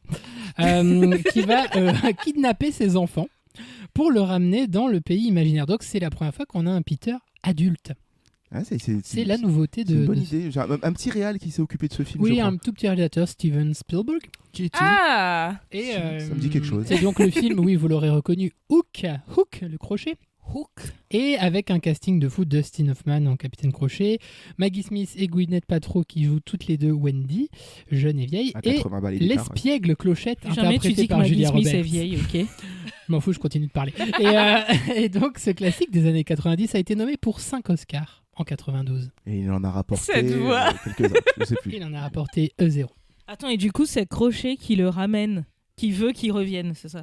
Bah, il kidnappe ses enfants, je me rappelle plus. Hein, Il fait un crochet Ouais. par la maison de Wendy D'accord. On va faire un petit détour. Ah bon. et il les embarque. Mais oui, mais bon, Hook, on le présente plus. Hein. C'est une VHS de notre enfance. Hook, Dustin hein. Hoffman Eh ben, je était l'ai jamais vu, incroyable. figure-toi. Ça, je me rappelle qu'il était Je très, l'ai très moins bien. vu que Peter Pan dont je parlais parce qu'il était moins beau. Voilà. Qui est Robin Williams Oh, tonton Spielberg aurait pas aimé. Deux poids, deux mesures. Mais non, bah voilà, une très bonne idée de départ d'imaginer le futur de Peter Pan et s'il avait quitté le pays imaginaire.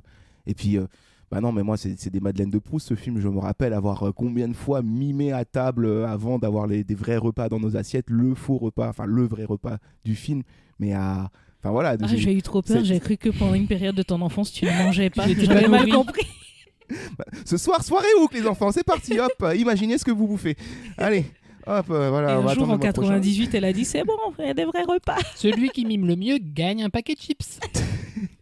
beaucoup de films sur Peter Pan qui est rentré dans le culte, un peu comme Cendrillon, un peu comme Blanche-Neige. Et Alice aussi. Voilà, ou ouais, Alice au Pays des Merveilles. Ce sont des œuvres comme ça qui vont traverser les siècles et puis qui vont prendre leur petite adaptation par-ci, par-là, que ce soit des livres. Il y a eu des BD, il y a une BD aussi, Peter Pan, moi je me rappelle de Loisel. Que j'avais loué à la bibliothèque quand j'étais tout jeune. Je me suis dit tiens, Peter Pan et tout, mais par contre non, pas du tout, c'est beaucoup plus adulte, c'est beaucoup plus sanglant, ça m'a un peu traumatisé, mais c'est une super BD en fait, que je vous conseille, très très belle BD fantastique.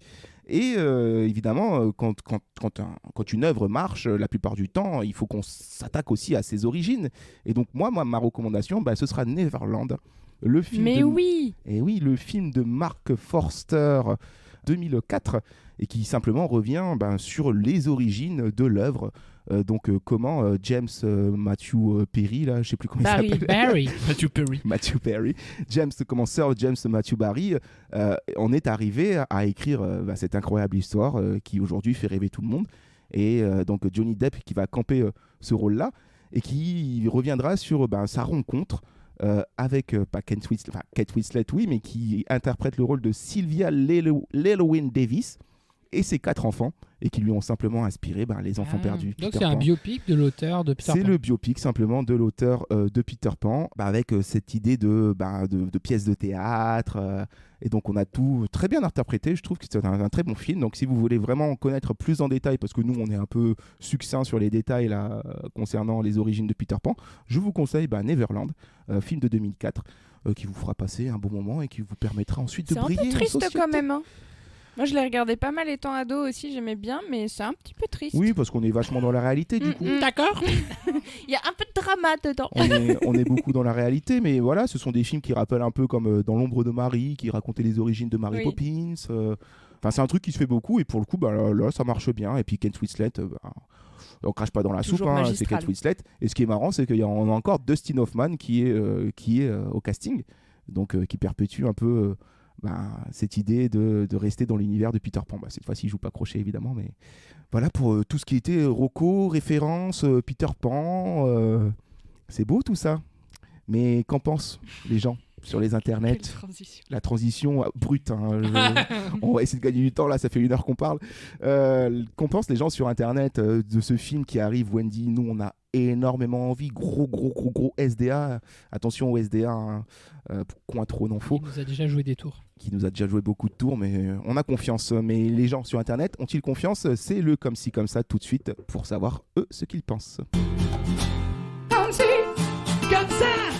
Comme ci, comme ça. Les commentaires des internets. Comme ci, comme ça. Les commentaires des internets. Les commentaires des internets, les gens sont venus s'exprimer en commentaires divers et variés en dessous de la BA, autour de Wendy. Qu'ont-ils dit, Clémence? Est-ce qu'ils ont hâte ou bien est-ce qu'ils ont démonté le film alors que nous, on a très très hâte? Alors, j'aime bien faire des petites thématiques maintenant dans les comme ci, comme ça. Attention. Et comme là, on parle de voler, et j'ai répertorié les commentaires entre ceux qui volent pas haut et ceux qui volent trop haut. Eh oui, parce que, alors, ça va être un peu douloureux sur le début. Il y a des commentaires qui volent vraiment pas haut sur cette BA. Il en faut. Parce que notamment des réactions totalement rétrogrades sur le fait que Peter Pan est noir dans ce film. Ah, vraiment premier degré. Démonter. Moi qui pensais que ça s'était passé au-dessus. En fait, moi j'aurais bien voulu les censurer. Des fois, il y a des commentaires comme ça, j'ai pas envie de vous les dire, mais en même temps, c'est tellement présent que je trouve qu'il faut le dire, quoi, qu'il y a des gens qui sont cons et qui écrivent ça, mais voilà. J'espère qu'ils ont des noms rigolos. Alors, on va bien se moquer écoute, nous avons Florent Penarbed. Penarbed. Qui dit donc maintenant Peter Pan est un garçon noir. Je suis contre ce genre de réappropriation culturelle. Mais il faut arrêter avec ça, bordel de merde, on s'en fout. L'important, c'est l'essence du personnage, c'était pas sa couleur de peau. Mais en plus, ce qui est complètement débile, c'est quand justement tout le truc est sur l'imaginaire. Donc, qu'est-ce que ça peut te foutre qu'il soit noir, qu'il soit asiate, qu'il soit on s'en bat les couilles, quoi. Wendy mesure 1m66. Je suis contre ce genre de réappropriation. Non, mais tu sais, le commentaire le plus débile que j'ai entendu dans le style, c'était quelqu'un qui disait dans ce cas, on va faire un Mandela blanc. Et du coup, quelqu'un lui faisait remarquer en bas, personne réelle vs fiction, quoi. Ouais. Voilà. Oui. Ça m'énerve trop, passe à autre chose. Bah, pardon, j'en ai encore un autre. Parce que, vu que j'ai fait une Ne rubrique, passe il pas à faut au autre moins chose. que j'en dise 2. Non, mais du coup, c'est vrai que les gens font tout de suite un raccourci immédiat avec ce qu'ils estiment être de la réécriture, réappropriation culturelle, de la bien-pensance. Obligatoire, tyrannique, nanana. Bref, nous avons Clint notamment qui dit quand les délires idéologiques dépassent l'ambition artistique, quand la couleur de peau prime sur le talent, un réalisateur visionnaire, v'là la gueule des sauveurs du 7e art, tiens. Une vraie cabale. Il est temps de boycotter en masse, sérieusement. Pardon, Ouais. mais ça m'énerve. En C'est- plus- C'est toi en fait qui fait un focus sur le fait que le mec est noir. C'est pas le film, c'est toi qui le fais en Oui, fait. exact. Donc il n'y a pas de volonté. Je sais pas quoi.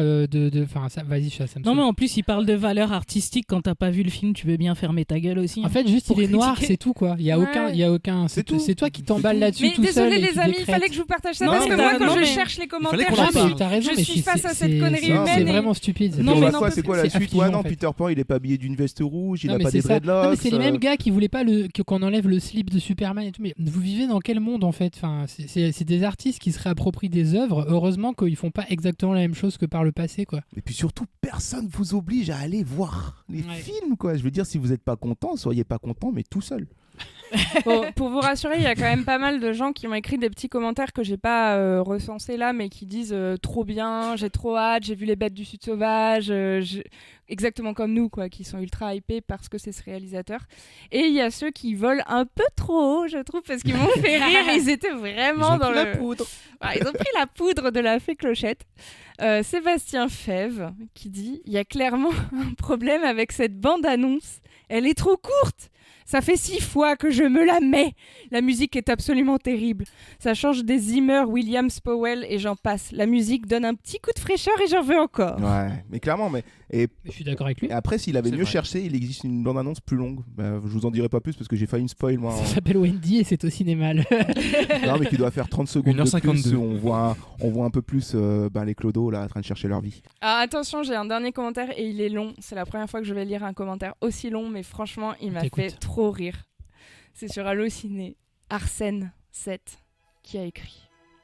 Je viens de découvrir par hasard la bande-annonce de ce film et je dois dire que celle-ci a suscité en moi une pointe de désir. Une approche, C'est Emmanuel Mouret. une approche apparemment bien différente de tout ce qu'on a pu voir auparavant au cinéma concernant le mythe de Peter Pan. Une manière d'aborder le thème qui semblerait très nettement se diriger vers une perspective qui de prime abord m'apparaît très originale. Un parti pris naturaliste et donc réaliste du conte de Barry. J'ai hâte d'en apprendre davantage au fil des jours à venir. D'autant plus que je viens de m'apercevoir en cliquant sur le nom du réalisateur qu'il a produit un film qui m'intrigue depuis longtemps, Les Bêtes du Sud sauvage. Il faudrait donc que je le voie rapidement pour pouvoir me donner une brève première idée du personnage. En tous les cas, rayon fantasy, pas mal de choses qui m'attendent. Entre le prochain Pinocchio de Matteo Garonne et également la série À la croisée des mondes, j'en suis plutôt ravie. Un commentaire du passé, quand Et même. oui, un Bon commentaire un commentaire peu du du passé, passé. Et n'oublions pas, dans un registre similaire mais différent sur le plan graphique et demeurant très enthousiasmant, mais pour moi également, La Reine des Neiges 2. Ce film, ce film, Non, on dirait Jean, Kevin. ce film promet aussi d'être une merveille au vu des différentes BA que j'ai trouvées bluffantes, avec quelques réserves tout de même sur ce dernier titre, donc La Reine des Neiges 2. En effet, j'aime le premier sans non plus en perdre la tête. Néanmoins, j'y reconnais tout de même énormément de qualités. Donc pour conclure, Oui. vive la magie et la fantaisie. Oui, Bah, c'est trop Non, beau. mais Arsène, C'est je trop beau. t'aime. Franchement, En plus, c'est génial. On dirait qu'il est en introspection, mais il a écrit. raconte sa C'est life. C'est un génial. pur cinéphile, j'aime Je trop. suis j'aime sûr trop. qu'il y a un PS.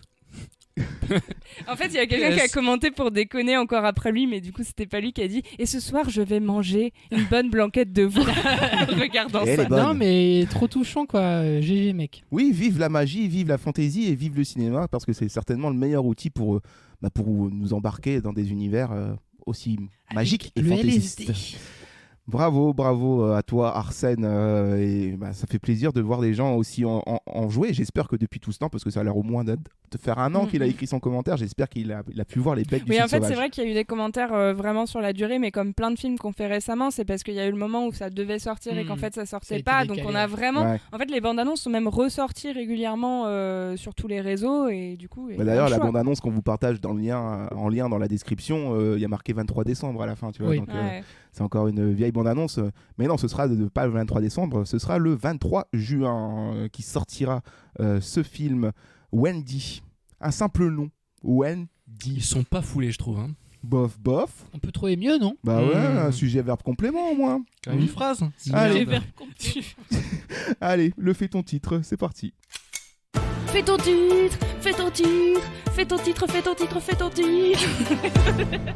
Fais ton titre, comme son nom l'indique, c'est nous qui faisons le nouveau titre qu'on collera sur notre affiche qui viendra illustrer l'épisode. Wendy, cette semaine, bof, pas terrible. Avez-vous des nouveaux titres Kevin? Bah, j'ai pas été bon cette semaine pour les titres. J'en ai 2, mais ils sont nazes. Pour les titres, il précise. Par contre, j'ai excellé dans tous les autres domaines de ma vie. Hein. Par contre, Pour l'euro, j'ai été pour le très bon. reste, je suis voilà, irréprochable comme d'habitude. Alors, j'ai un premier titre, c'est Girl Powder. Oh! Parce que c'est centré sur Wendy, donc Girl Power, puis la poudre de fée Powder, donc Girl Powder. Mais j'aime bien. Pas mal, j'aime bien. J'ai une référence à une célèbre chanson, en titre c'est Forever Young. Ah, bah ça j'aime beaucoup. D'ailleurs, on la mettra en fin. Là. On la Et mettra j'ai en fin deux du catchphrases. Elle va les Benjamin buttoniser. Parce qu'elle veut, elle veut rajeunir les vieux. Autre catchphrase? Et j'en ai une autre qui est un peu dans le même Wendy, genre. elle va les Benjamin. Nique sa mère, vas-y. Et j'en ai une autre, c'est ça va les dérider. Parce qu'ils sont vieux. Oh merde, un film qui déride. Voilà. Oui, bah non, ils sont bons tes titres. Je veux bien y aller parce que j'ai pas Les mieux. catchphrases, je les ai déjà oubliés, tu vois, mais les titres sont bien. Les titres Pourtant, sont bien. Les titres sont bien. Moi, ils sont pas très bien, donc je vais y aller. J'ai Les Enfants Sauvages, en référence à Truffaut. Voilà, petit Et Les clin Bêtes d'œil. du Sud Sauvage. Et Les Bêtes du Sud Sauvage. Les enfants sauvages, ça existe déjà, c'est un film de je sais plus De qui. Truffaut, et Tu c'est confonds l'enfant avec Les Garçons Sauvages de Mandico. Mais tu es incroyable. Et c'est pas ça. Et j'ai un que j'aime un peu plus, Dernier train pour Neverland. Voilà. Last Train for Neverland. C'est pas incroyable. Hein. Tout le monde descend. Ça va être mieux en anglais. Je vous en voudrais pas si je devais résumer l'animé au match retour. Hein. Vous verriez sa tête. C'est pas très Est-ce que je grave. prends la peine de les noter sur... Eh non. C'est non. Dernier train pour le Dernier train pour Neverland, Busan, pas c'est mal. parti. Dernier train pour Pan. Moi, le truc qui m'embête, c'est que du coup, ça évoque un tout autre genre Michael de Jackson, film. ouais, je suis Ouais. d'accord. Je viens d'y penser. Donc ne le note pas. Mais non, mais même pas. C'est Coupe-moi au c'est que montage. ça fait en plus film de zombies, tu Ouais, vois. c'est vrai. Oh, ça va.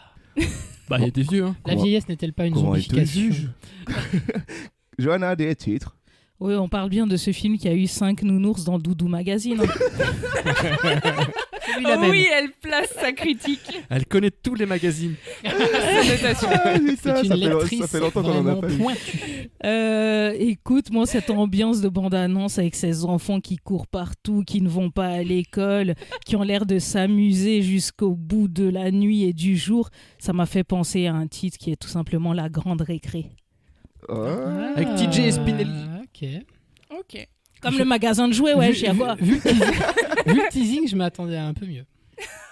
Un peu un SDA. Ferme-la. Pour moi, c'est une de Respecte tes collègues, Clément. Elle vient de placer une OP au calme. La Grande Récré qui fait des promotions en ce moment sur moins tous les 20% puzzles. avec le code FETAB, profitez-en. Clémence, des titres Mais oui, alors j'ai une référence à une célèbre chanson. Forever qui est- Young, vous êtes déjà sorti. Je vole de Louane. Non, je rigole. Mais si tu peux la mettre à la fin. Non, c'est Non, Forever après le Young. générique. Young, plutôt ça. ouais. Louane, dans l'émission, Je vole. jamais. Qu'est-ce que Louane, t'as contre Christophe Louane Maé, jamais ils mettent un pied ici. Hein.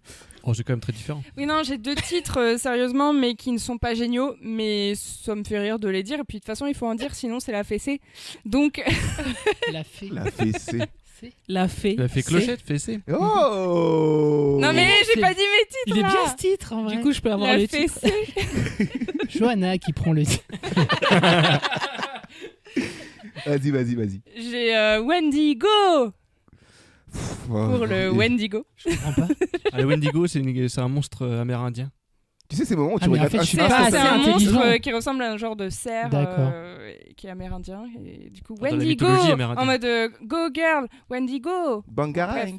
C'est pas grave. Ok. Et sinon, l'autre, il m'est venu pendant l'épisode. C'est l'île du docteur Clodo. Oh mon dieu.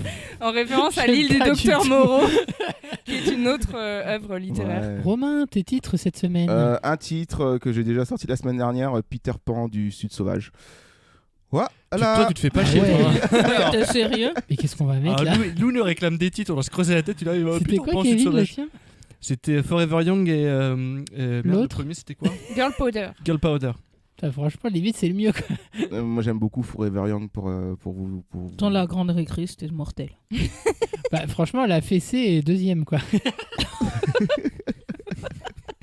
Girl Powder avec la fessée.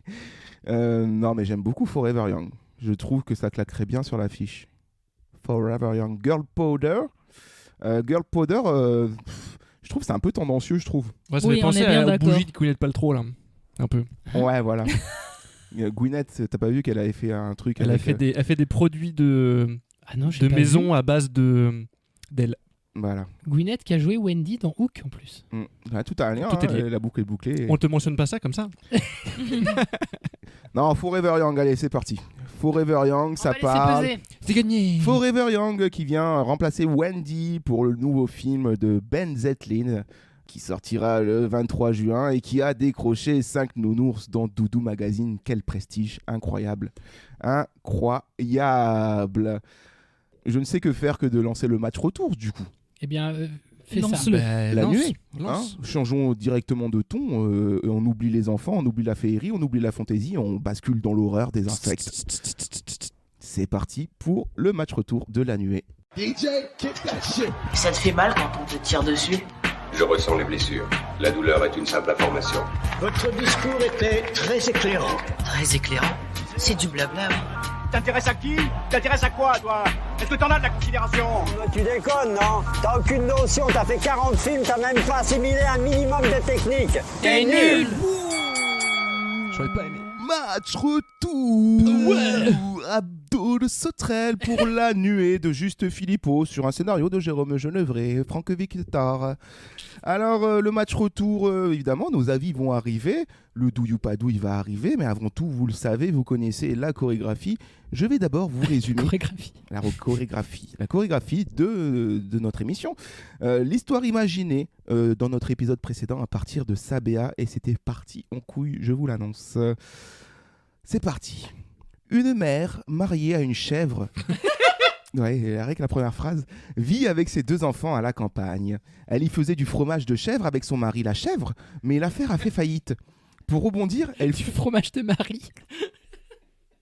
Pour rebondir, elle fouille les hautes herbes que son mari ne mange plus et il trouve des sauterelles. Eureka! Elle est là la solution. Elle va se lancer dans l'élevage de sauterelles. Grâce à cette reconversion agricole, elle fera des steaks de sauterelles. Mais ça marche moyen. Alors, elle va péter une pile et tout casser. Dans sa rage, elle glisse, tombe et se cogne la tête et tombe KO. À son réveil, elle se rend compte que les sauterelles lui sucent le sang. Des sauterelles vampires ou des moustiques déguisés en sauterelles? J'en peux plus, tu dis Mais si, on dit tous sauterelles. C'est génial, sauterelle. Mystère. Mais une chose est sûre, c'est que depuis cet incident, rien n'est plus pareil. Comprenant que ces sauterelles kiffent le sang et deviennent plus fortes avec ce régime alimentaire, elle va continuer de les nourrir ainsi, quitte à sacrifier son mari la chèvre. Un nouveau plan, on est parti loin. Un nouveau plan l'envahit alors. Faire du boudin de sauterelle. Du boudin de sauterelle, j'adore. Mais seulement si c'est du boudin de sauterelle, j'y roule. En plus, grâce à ses nouveaux pouvoirs, elle a le contrôle sur les bébêtes. Comme une reine de sauterelle. Bref, l'horreur est entrée dans la famille et son dessin deviendra plus noir. Et si le sang de chèvre ne suffisait plus? Et si le sang d'humain lui permettait de rendre ces sauterelles encore plus méchantes? Très bien résumé. Voilà ce qu'on avait dit. Un film très différent. À partir On n'a de pas la dit que les première. sauterelles étaient... Ah si, des moustiques peut-être. Tu l'as dit. Si, Tu l'as Des dit. moustiques moi, peut-être j'ai- déguisés en sauterelles, il a Peut-être dit. des moustiques. Est-ce que c'est vrai? Un Est-ce que grand c'est point faux? d'interrogation. On est Où obligé en de dire sommes-nous sauterelle, je déteste ce gage. Tous on est sauterelles. C'est tout. Est-ce qu'on est loin de la vérité, de la pas très véritable loin. histoire, de la véritable réalité? Pas très loin, non. Oui. Pas très proche non Ni plus. très hein. proche, ni très loin. Ah, quand même. Si proche, mais si loin. Équidistant. Équidistant. Oui, on est à équidistant de la sauterelle. hein. Quid du résumé réel. Oh Kevin, Tu nous le résumes ce film? Bah non, c'est moi qui décide qui va résumer le film merde. des sauterelles. Oui, bah oui, tu as repris la couronne. Alors je vais regarder vos visages. Quel tarbat. Ah, ça va être clairement. Hein? Non, mais moi je suis nul, moi. Déjà qu'on est déjà à 1h30 d'épisode. Dans la là. sauce. Putain. Virginie est une jeune fille. Ça commence très mal. Virginie est une veuve. Elle a perdu son mari qui apparemment avec qui elle prospérait dans le. On avait raison sur ça, dans le monde des chèvres. Comment on dit ça? Le Goat World. Le Goat World. Le Goat World. Goat Game. C'était C'est The un Goat. peu la goth des goths. Voilà, son mari was the goat. Ça l'a rendu chèvre. Son mari malheureusement décédé, elle s'est reconvertie dans l'élevage de sauterelles. Le film s'ouvre sur ça. Et donc, à partir de ces sauterelles, elle fait de la farine, effectivement, de sauterelles. Hein. Et puis, elle en fait aussi des petits barbecues de temps en temps quand il n'y a pas de côte de bœuf. Et puis, ça marche moyen, parce que c'est une initiative qui est un peu moyennement bien vue dans le village. Sa fille d'ailleurs subit des harcèlements de ses camarades de classe parce que sa mère simplement est sauterelle woman, quoi. Donc vraiment Sauterelle woman. La jeunesse est conne. Et elle va essayer de s'en sortir. Et puis lors d'un énième échec, elle va évidemment péter un câble, elle va se casser la gueule et elle va se réveiller avec ces sauterelles qui lui auront sucé le sang clairement dans son dôme là, dans sa serre.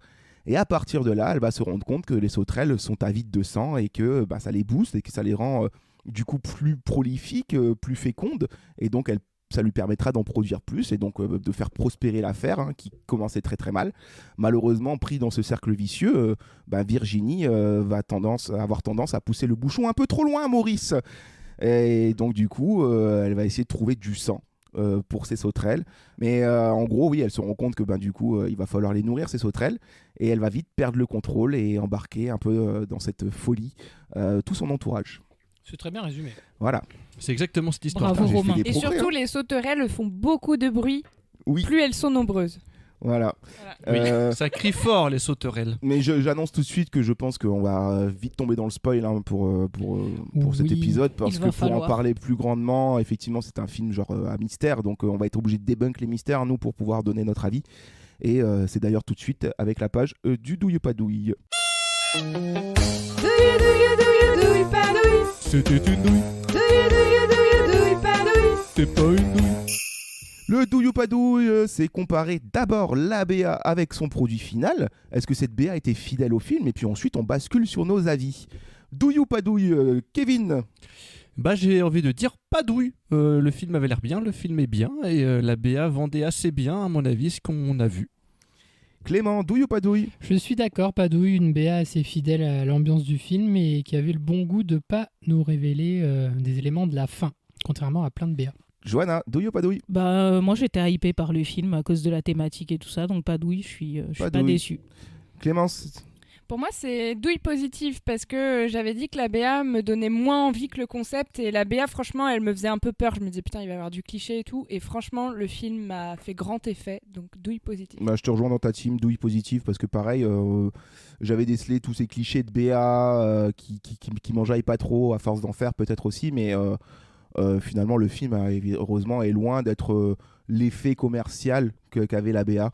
C'est un film qui est beaucoup plus lent, beaucoup plus dans la tendance psychologique et qui est surtout ultra référencé. Et ça, c'était assez sympa à voir, de pouvoir piocher comme ça à travers les différentes références de l'horreur desquelles s'est inspirée l'équipe du film. Les avis, tout de suite. Du coup, je peux me permettre d'ouvrir les avis tant qu'à faire, tant que j'ai la parole. Je trouve ça un peu gonflé. Mais bon. Donc oui, pour rebondir par rapport à ce que je disais, le film, je l'ai vraiment bien apprécié en règle générale. avec un petit bémol sur le 3e acte. Je trouve que le film malheureusement retombe dans le 3e acte où il a tendance un peu à précipiter sa fin au point de nous laisser un peu nous sur notre fin justement. On en reparlera peut-être plus en détail après avec vos avis. Mais par contre, oui, j'ai beaucoup aimé cet ultra référencement qui peut exister dans le film, notamment dans le genre horreur, où on retrouve ce côté obsessionnel, horrifique qu'on peut trouver aussi dans Shining, sur tout ce qui est l'entreprise de cette jeune femme qui se lance comme ça à corps perdu dans son truc de sauterelle et qui va devenir folle en fait à cause de ça. Ça nous rappelle un peu le rôle de Nicholson face à son roman qu'il n'a jamais réussi à écrire en fait au final. On retrouve le suspense horrifique des oiseaux de Hitchcock, évidemment, avec ces bêtes qui volent et puis cette menace qui vient du ciel et puis certaines scènes qui rappellent aussi carrément directement le film même. On a aussi cet aspect un peu à la Piranha où ça grouille, où ça se déchiquette, un peu gore, qui est là. On sent qu'il y a certaines fois, certains moments, des petites références à certains films de série B, mais qui viennent juste comme ça en clin d'œil et qui heureusement prennent pas trop de place dans le film. Et puis surtout, on a ce côté organique, clairement, qu'on retrouve dans Grave, qui était on en avait parlé dans l'épisode précédent, qui était une de leurs références principales de Julia Ducournau. Donc ce côté très cher, très vivant, cracra, très cracra, qui donne un peu des frissons. Et puis mêlé à ce côté Cronenberg de l'expérience qui tourne mal. Assez malsain parce qu'elle donne de son corps. Quoi. Voilà, et qu'on peut retrouver dans La Mouche. Donc voilà, le film, je l'ai plutôt bien apprécié. Je débattrai avec vous sur cette fin qui, pour moi, malheureusement, est un peu trop précipitée. Hein, si leur référence c'est Grave, j'ai trouvé la même chose dans Grave aussi. Je trouve qu'on a peut-être un problème avec les fins sur les films d'horreur français. Mais bon, il y a des choses qui sont bien faites. Il y a des belles préparations paiement dans le film qui sont assez subtiles et qui arrivent bien. La musique est excellente. Je trouve qu'elle concorde super bien avec l'ambiance du film. Les effets sont nickel. Donc ils ont bien rusé aussi pour pouvoir faire en sorte que le scénario réponde bien aux effets et vice versa. Et le casting, moi je l'ai trouvé aussi 5 étoiles quoi. Même si ce sont des personnes que je ne connais absolument pas, j'ai été embarqué par leur jeu. Voilà. Okay. Pour ce qui était de mes avis comme bien. Ça, parce que c'est très frais parce que je l'ai vu aujourd'hui le film. Nous comprenons. Clémence. Je voulais dire que franchement ce film m'a beaucoup impressionné parce que franchement j'ai retrouvé une sensation que j'avais eue par exemple dans Les Dents de la Mer avec le requin. C'est-à-dire que vraiment les sauterelles, mais elles m'ont fait trop une phobie. C'est-à-dire que j'étais vraiment très très... Alors il y a le côté malaise parce que comme tu dis à la Cronenberg assez organique où la nana donne son sang, elle donne même à la fin tout son corps en fait, et elle laisse les sauterelles la sucer de partout. Ça c'est très très malaisant en soi. Mais il y a vraiment le côté genre elle construit des serres, donc au départ elle en a qu'une seule où il y a assez peu de sauterelles parce qu'elle réussit pas son business. Et puis dès qu'elle découvre le truc du sang, il commence à en avoir beaucoup dans cette serre. Et là ça grouille. Et d'un seul coup c'est ce que je disais tout à l'heure, c'est que ça commence à faire du bruit. Et ce bruit, mais il est trop badant en fait. On le sent avec les personnages, avec ses enfants et tout, qui sont dérangés par ce bruit et qui s'inquiètent sans mettre les mots dessus. Et petit à petit, le truc ultra badant, c'est qu'elle construit une deuxième serre, puis une troisième, puis une quatrième, puis une cinquième pour augmenter son élevage de sauterelles. Et elles sont grouillantes, quoi. Il y en a vraiment, mais des centaines et des centaines. Et ce qui est intéressant, c'est que le film s'appelle La Nuée. Donc la nuée, forcément, ça te dit que les sauterelles, elles sont dans l'air. Et l'affiche aussi le montre que les sauterelles sont à l'extérieur. Mais en fait, pendant la plupart du temps du film, elles sont enfermées dans ces serres. Et moi, j'étais en malaise ultime à chaque fois qu'elles rentraient à l'intérieur pour s'en occuper ou qu'un autre personnage extérieur qui n'est pas conscient de la gravité des choses entrait dans la serre et allait voir un peu qu'est-ce que c'est que toutes ces sauterelles. Et franchement, mais c'est trop badant. Pour moi, c'est comme dans Les Dents de la Mer quand le requin est sous l'eau et que les gens sont un peu inconscients et qu'ils vont se faire attaquer, quoi. Tu pourras plus te promener dans la garrigue sereinement. Non, mais franchement, j'en suis sortie. Voilà, c'est un peu le truc que je donnerais globalement pour mon avis et je vous laisserai développer les autres aspects parce qu'on sera sûrement d'accord. Mais pour moi, vraiment, ce film, j'en sors très dérangé et assez apeuré en mode trauma, quoi. Genre les sauterelles, je les regarderai plus pareil. Ça a fait son effet, ça a marché du coup en fait, je pense. Je te rejoins complètement sur deux choses. La première, c'est que comme c'est le premier film, en tout cas que moi je vois, où il y a des sauterelles tueuses, on va dire, oui, ça crée un traumatisme. C'est-à-dire que c'est comme le requin dans Les Dents de la Mer, effectivement, c'est que comme c'est la première fois qu'on voit ça, c'est extrêmement dérangeant, beaucoup plus que des crocodiles, des piranhas ou des choses que maintenant on a vu 1000 fois. C'est que oui, on n'associe pas les sauterelles à la mort, et c'est vrai que ça crée tout de suite un imaginaire qui est très fort. Et l'autre chose où je te rejoins, c'est sur la tension. Le film techniquement est extrêmement bien construit sur ça, aussi bien dans l'image que dans le son. Le travail sur le son est incroyable. C'est que effectivement, plus il y a de sauterelles qui grouillent dans ces espèces de serres et qui sont enfermées, plus il y a une espèce de pulsation dans le film, une espèce de mais qui est tout le temps là. Derrière chaque scène de dialogue, on les entend et tout, et on se dit putain, à quel moment ça va péter, à quel moment ces sauterelles elles vont envahir l'espace et elles vont tout défoncer. Et le film, c'est un espèce de ballon de baudruche qui enfle comme ça, et on pense à un moment donné du film que ça va être la jeune fille qui va libérer les sauterelles entre guillemets, et en fait non, et ça arrive vraiment à la fin, à la toute fin. Et sur ça, je trouve que le travail qui est fait autour de la tension, aussi bien scénaristique que visuel que sonore, c'est vraiment excellent.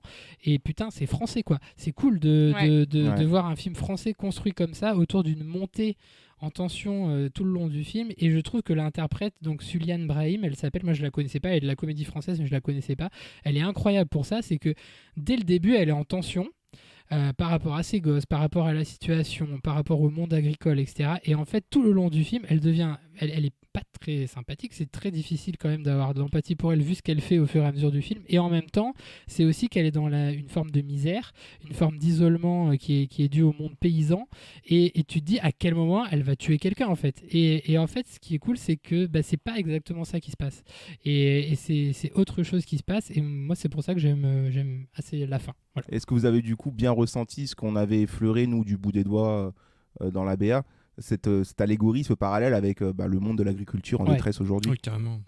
Complètement. Moi, je l'avais noté, je sais pas si tu veux développer. Moi, c'est ce que j'allais dire, c'est que oui, il y a un côté effrayant des sauterelles, mais moi, j'arrivais pas totalement à être effrayé par ça à cause du sous-texte du film, ce que ça raconte sur la misère, justement, des gens qui essaient de faire de l'élevage. Cette femme, elle est poussée à faire de l'élevage intensif parce que comme elle n'a pas assez de quantité, personne ne veut acheter les quantités qu'elle a, ce qui est assez absurde. Et du coup, il y a quand même un propos qui est assez fort sur la surproduction. Et au fait, au final, ces sauterelles attaquent parce qu'elles sont rendues contre nature.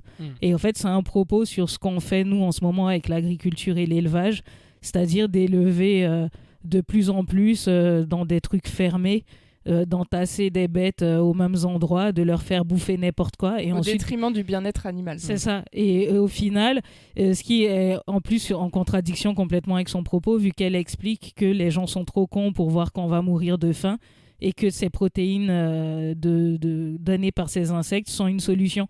Mais au final, elle le fait en dégommant plein d'insectes et c'est le serpent qui se mord la queue. C'est ça, c'est exactement ça.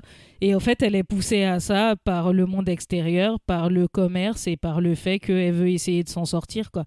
Donc oui, elle en devient folle, mais pour moi, le sous-texte de ça, c'est tous ces gens qui sont obligés de se saigner pour réussir à vivre de ce qui est une passion à la base, donc qui est d'élever ou de faire de l'agriculture, et qui au final en délaisse sa famille et tout, ça devient toute sa vie, et en fait elle se donne corps et âme dans ce truc-là, et ce propos il m'a vraiment touché. Je trouve ça très intelligent d'en avoir fait un film de genre pour parler d'un sujet qui est très social. Tu m'as ouvert les yeux sur certaines choses que j'avais pas forcément captées. Juste un mot, ça me fait réaliser un truc, c'est qu'on avait beaucoup joué avec l'image du vampire en parlant des sauterelles, mais ce qui est intéressant, c'est qu'elle donne son sang, et plus ça va, et plus, comme tu dis, Johanna, en fait, de façon réaliste, elle se lève la nuit et elle travaille la nuit, et elle a un rythme complètement décalé, elle s'occupe plus de sa famille, et c'est elle qui devient presque un vampire, alors qu'elle donne son sang aux insectes. Elle dérive vers la folie, et ça on l'avait capté dans la BA. Complètement. Et ce que je trouve qui est cool, ce que tu disais, c'est que c'est pas que sur la souffrance des paysans. C'est-à-dire qu'on a tendance à faire en France des films sociaux sur l'agriculture où les paysans souffrent et tout. C'est aussi sur la souffrance animale. Et moi, en tant que végétarien, ça m'a touché. C'est que je me suis dit, oui, à un moment donné, elle va se prendre un retour de karma, parce qu'à faire de la merde comme ça avec des animaux, parce que les sauterelles sont des animaux, il va forcément se passer quelque chose, parce qu'elle joue à un jeu très dangereux. Elle a un espèce de laboratoire dans lequel elle pousse ses sauterelles à devenir un peu mutantes et carnivores et à boire du sang et tout. Et forcément, tu sais que ça va lui retomber dessus. Et pour moi, c'est vraiment clair le parallèle avec les abattoirs et la viande porcine ou de la viande de bœuf et tout.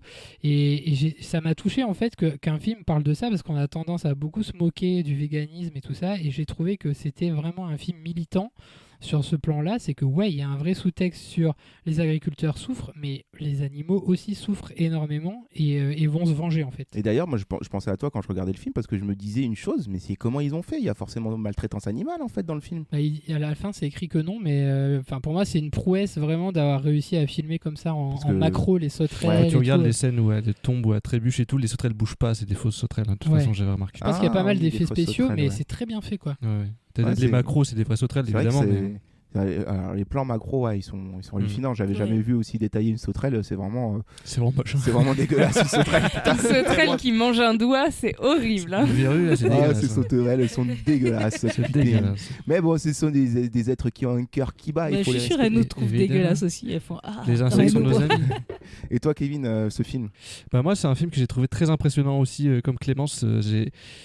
Honnêtement, moi je suis fan de fantastique, je suis fan d'horreur et tout, et c'est pas souvent qu'au cinéma j'ai un choc qui est à la fois esthétique et purement horrifique, quoi, où je me dis franchement je sors marqué. C'est-à-dire ce film, il m'a habité pendant longtemps après la projection, j'y ai repensé et tout, juste en termes d'image. Et puis aussi, je trouve qu'il réussit qu'il y a aussi un aspect qui est vraiment à mon avis primordial quand tu fais du fantastique.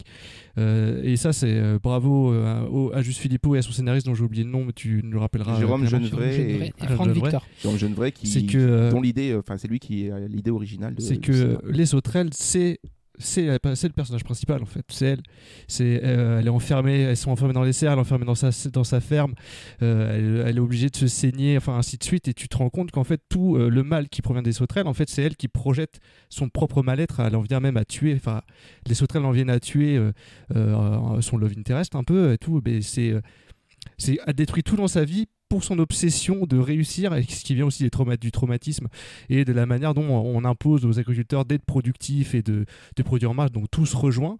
Et je trouve que c'est un film qui est très fort parce que justement par le genre, il arrive à la fois à parler d'un problème social mais aussi d'un problème psychologique, tout en restant dans l'imaginaire horrifique pour nous faire peur et pour être une expérience de spectateur qui soit efficace, quoi.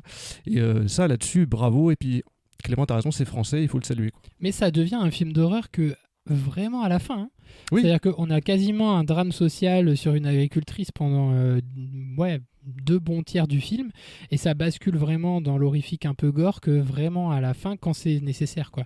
Oui, mais t'as pas besoin que ça soit gore parce que des fois t'as juste des images ou des non-dits ou des hors-champs qui sont super puissants, quoi. La première fois qu'elle met son bras dans la tente, dans la serre, c'est terrible.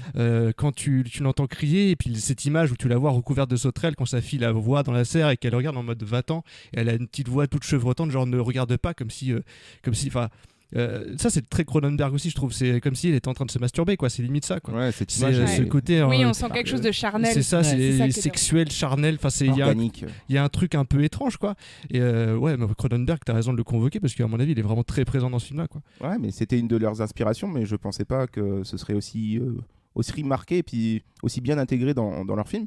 Par contre, il y a des défauts, je trouve, c'est notamment dans le dernier tiers du film, dans le 3e acte, mais bon, c'est vrai que là, le débat, tu vois, m'ouvre les yeux et me permet de mieux accepter la fin que moi, tout à l'heure, quand je l'ai vu, j'ai fait « Ah ouais, ok, ça se termine comme ça, c'est bon, ciao ».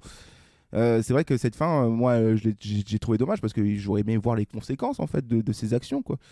Mais c'est vrai que, après ce que vous m'avez dit, on s'en fout un peu peut-être.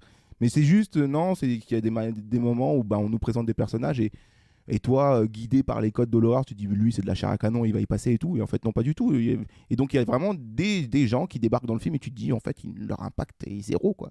Ils ont servi à rien. Notamment le gamin à la fin qu'on abandonne et qui va faire un stage de foot. Je suis pas du tout d'accord. Je trouve que c'est hyper fort la scène où il part parce que, en fait, oui, il part et il est pas là à la toute fin. Mais la scène, c'est qu'en fait, il est là pour montrer la montée de la tension. Parce que le gamin, il fait déjà des cauchemars et tout. Il a son petit vivarium avec quelques sauterelles un peu transgéniques dans sa chambre et il rêve qu'il y en a trop et qu'elles vont l'attaquer. Et en fait, la grande sœur fait tout pour qu'il aille à son stage de foot, pour qu'il ne soit pas là, parce qu'elle sent le danger. Elle sent à quel point ça va partir en couille d'une minute à l'autre. Et puis je rajouterais elle le là-dessus, pousse J'aurais à aimé le partir. revoir en fait, c'est tout. Ce que je rajoute là-dessus, c'est qu'en plus le gamin, c'est super intéressant qu'il parte parce que c'est celui qui est le plus proche de la mère. Et qui de ce fait aussi est le plus proche des sauterelles, parce que lui il adore ça, il en veut dans son vivarium et tout. La grande sœur sent que à cause de ça il est en danger, parce qu'elle voit que sa mère est en train de briller, tu vois. Elle comprend, elle est plus grande, elle est plus adulte, elle voit le truc. Donc pourquoi elle insiste autant pour qu'il aille à son match de foot? Inconsciemment, elle sait pas encore que le drame va arriver, mais elle sent qu'il va se passer un truc et qu'il faut qu'il parte, quoi. Parce que lui, il est tellement investi, c'est le premier à être mort, c'est le premier mort, hein. C'est lui qui va dans la serre, genre allez sauterelles, vous allez bien? Bob, fini. Bah oui. Tu vois. Je trouve que tout est bien écrit, parce que même le gars, le voisin qui espionne un peu, est une des victimes avec son chien, parce qu'il vient d'un peu trop près regarder les sauterelles, donc ça c'est assez basique. Et puis même le sort de love interest, le viticulteur qui la soutient depuis le début et qui est là jusqu'à la fin et qui va aussi finir en victime, je trouve qu'en fait on le voit venir. Parce que comme tu disais, Kevin, les sauterelles sont un prolongement de sa psychologie à elle, de comment elle vrille, et on sent qu'elle n'est pas prête à accepter cette histoire d'amour, elle est beaucoup trop mal psychologiquement, et forcément les sauterelles vont s'attaquer à lui, donc je trouve que ça fait totalement lui, sens. dans la panique, il fait le dernier des moves, quoi. Ouais. Cramer des serres en Oui, plastique. après, pour moi, il essaie de mettre fin à cette chose-là, et surtout, il essaie de protéger l'ado, qu'il appelle au secours quand même, quand elle sent que sa mère va vraiment mal, enfin quand elle le découvre. Non, mais... C'est le seul adulte, c'est le seul référent adulte qu'elle a qui peut intervenir à ce moment-là. Il lui a acheté un scooter. Moi, pour te rejoindre juste sur la fin, Romain, ce qui m'a un poil déçu, c'est que pour moi, ce personnage, il n'était pas sauvable en fait. Je pensais vraiment que la mère, elle allait mourir. Et du coup, qui est un peu, bon, on va pas dire un happy end parce qu'elles sont quand même un peu mal en point, mais qu'elles se retrouvent toutes les deux vivantes à la fin, je me suis dit, ah putain, ça aurait pu aller un poil plus loin. Et en mode, les sauterelles sont tellement devenues une part d'elles-mêmes que quand les sauterelles meurent, elle est obligée de mourir elle aussi. Bon, ça m'aurait fait plus kiffer. Mais voilà, mis à part tout ça, j'ai imaginé moi une autre fin, tu vois, qui m'aurait beaucoup plus plu, peut-être plus classique, mais qui je trouve aurait bien conclu le film. C'est là la fin, elle arrive, il y a le dernier acte, il y a l'action, les sauterelles qui attaquent et tout machin, elle sauve la fille, puis bim, fin, the end, hop, avec générique. J'aurais aimé juste une fin où finalement elles arrivent après tout ça à s'en sortir, à changer d'endroit, d'aller autre part en France, de se reconvertir même limite et tout, et juste qu'il y ait une référence à un moment, genre les sauterelles l'ont suivi, tu vois, qu'il y ait une sauterelle comme ça qui se mette au premier plan. Ok. Ouais, mais ça aurait pu. J'aurais aimé voir ce genre de truc, de se dire on s'en est sorti, on a traversé le truc et tout, mais par contre la merde continue de nous suivre, tu vois. Je pense que ta frustration elle est dans le fait qu'on nous dit pas trop si les sauterelles sont encore là ou plus oui, là du tout, et si elles sont toutes noyées, il y a un les sauterelles, c'est vrai que elle y fait référence au fait qu'elles se noient avec l'eau et tout, mais bon à la fin je trouve que éliminer 15 millions de sauterelles ouais, mais tu vois, c'est un peu comme Get Out, quoi. À la fin de Get Out, ça s'arrête aussi comme ça, parce que tu vas pas commencer à faire intervenir les flics, à expliquer ce qui s'est passé et la suite de la vie du gars, tu vois ce que je veux dire? Non mais d'accord, ouais, mais bon. Si en fait le propos est fini, quoi. Le film a dit ce qu'il avait à dire, donc après. Ça m'a laissé. Parce qu'en fait, le héros du film, c'est pas les sauterelles. Les sauterelles, limite, on s'en fout, tu vois. Les sauterelles, c'est juste un outil pour raconter une histoire, quoi. Là, l'histoire, elle est finie, donc. En fait, moi, tu vois, de ton idée de fin, là, par exemple, je me dis, c'est vraiment le genre de fin que tu fais dans un Blumhouse pour faire des suites. Pour faire des suites, quoi. Ouais. Et je me dis, c'est vraiment, à mon avis, c'est vraiment pas l'état d'esprit du film, quoi. Ouais, la nuée 2, c'est les grenouilles, on l'a dit. Hein. Parce que c'est vrai que là t'imagines, à la fin du film, t'as une grenouille. Il y a une grenouille qui gobe une sauterelle et dans l'eau. Avec les yeux qui font. Ah, mais non, t'as la sauterelle, t'as la grenouille qui le bouffe, déjà. Mais c'est vrai quand même que là, elle s'en sort, et moi, ça m'a un peu. Mais moi, j'ai pas l'impression que toutes les sauterelles soient mortes. Après, j'ai peut-être mal vu, mais j'ai l'impression qu'on a qui se casse. Ça reste peut-être ouvert. Ouais. Écoutez, peut-être qu'un jour on ira nous tous faire une émission spéciale à Gérardmer. Moi, j'adorerais faire ce festival un jour. Et là, pour le coup, vous êtes raccord avec le public et la critique de Gérardmer 2021 parce qu'il a pris le prix du public et le prix de la critique. Donc là, on est jury, on est critique et on lui donne un prix de la sauterelle. Donc l'an prochain, nous serons non, évidemment. Pour ce qui est du film de genre en France, c'est encore une belle pierre à l'édifice et ça promet du bon si ça continue sur cette lancée. Donc un film recommandable du coup, mais on pourrait le recommander aussi à d'autres personnes que le public, plus précisément en détail. Et oui, c'est la page, sur le volet. Mais c'est la page des Recocos. À qui le rococo? À qui le recommandez-vous? À qui le rococo? À qui le recommandez-vous? À qui? Les Recocos, c'est les Recocos, les recommandations de Feta BA qui vont avec plus ou moins d'humour ou parfois beaucoup de sérieux, recommander spécifiquement le film à des gens divers et variés. Les rococo de la semaine. Johanna, tes rococo. Alors moi j'en ai 2. La première, c'est à tous ceux qui à Nature et Découverte bug devant, parce qu'ils vendent aussi des insectes à manger, qui bug un peu devant en se demandant j'y vais pas, allez voir le film, peut-être que vous prendrez votre décision. Et l'autre reco, c'est à Sarah Mingui de Top Chef qui nous a cuisiné des fourmis cette année. Écoute, peut-être pour une future recette, t'auras une idée en allant voir ce film. Paprika. Et qui a un restaurant qui s'appelle Le Vacarme à Nantes, et du coup ça fait sens avec le Vacarme des sauterelles. Exactement. Sarah, il est pour toi ce beau, film. ça. Et on t'embrasse, hein. T'es notre gagnante dans T'es le notre cœur. gagnante de cœur. Clément des rococo. Oui, j'ai mis à tous les enfants qui ont un stage de foot et qui hésitent à y aller. Allez-y, parce que ça peut vous épargner quelques ennuis. Et tu as mis la même chose, Kevin. Kevin est dépité. Exactement la même reco. Kevin est dépité. Non, je suis content. On a la même. Comme ça, tu peux improviser.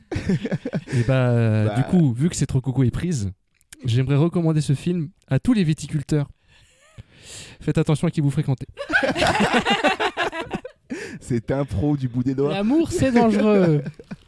Clémence, tes rococo. Moi, c'est pas forcément drôle, c'est plus premier degré, mais du coup, je recommande à tous les gens qui sont dans l'agriculture intensive, à l'échelle industrielle et tout, parce que voilà. Vous verrez le possible. Quand les poulets vous en verrez batterie, un peu l'énormité en fait de ce que vous faites, en effet, comme on l'a développé dans notre match retour. Ouais. Et... Quand les poulets en batterie ou les Possible porcs retour se de karma. rebelleront, ce sera une autre histoire. L'élevage, ce sera une autre histoire. L'élevage, bien. T'imagines, bien sûr. t'entends partout comme ça. C'est ça les poulets en batterie, frère. Ouais. C'est Non, un je parlais en vacarme. film, j'imaginais. Ah oui. Ah ouais. Et toi, Romain? Des rococo,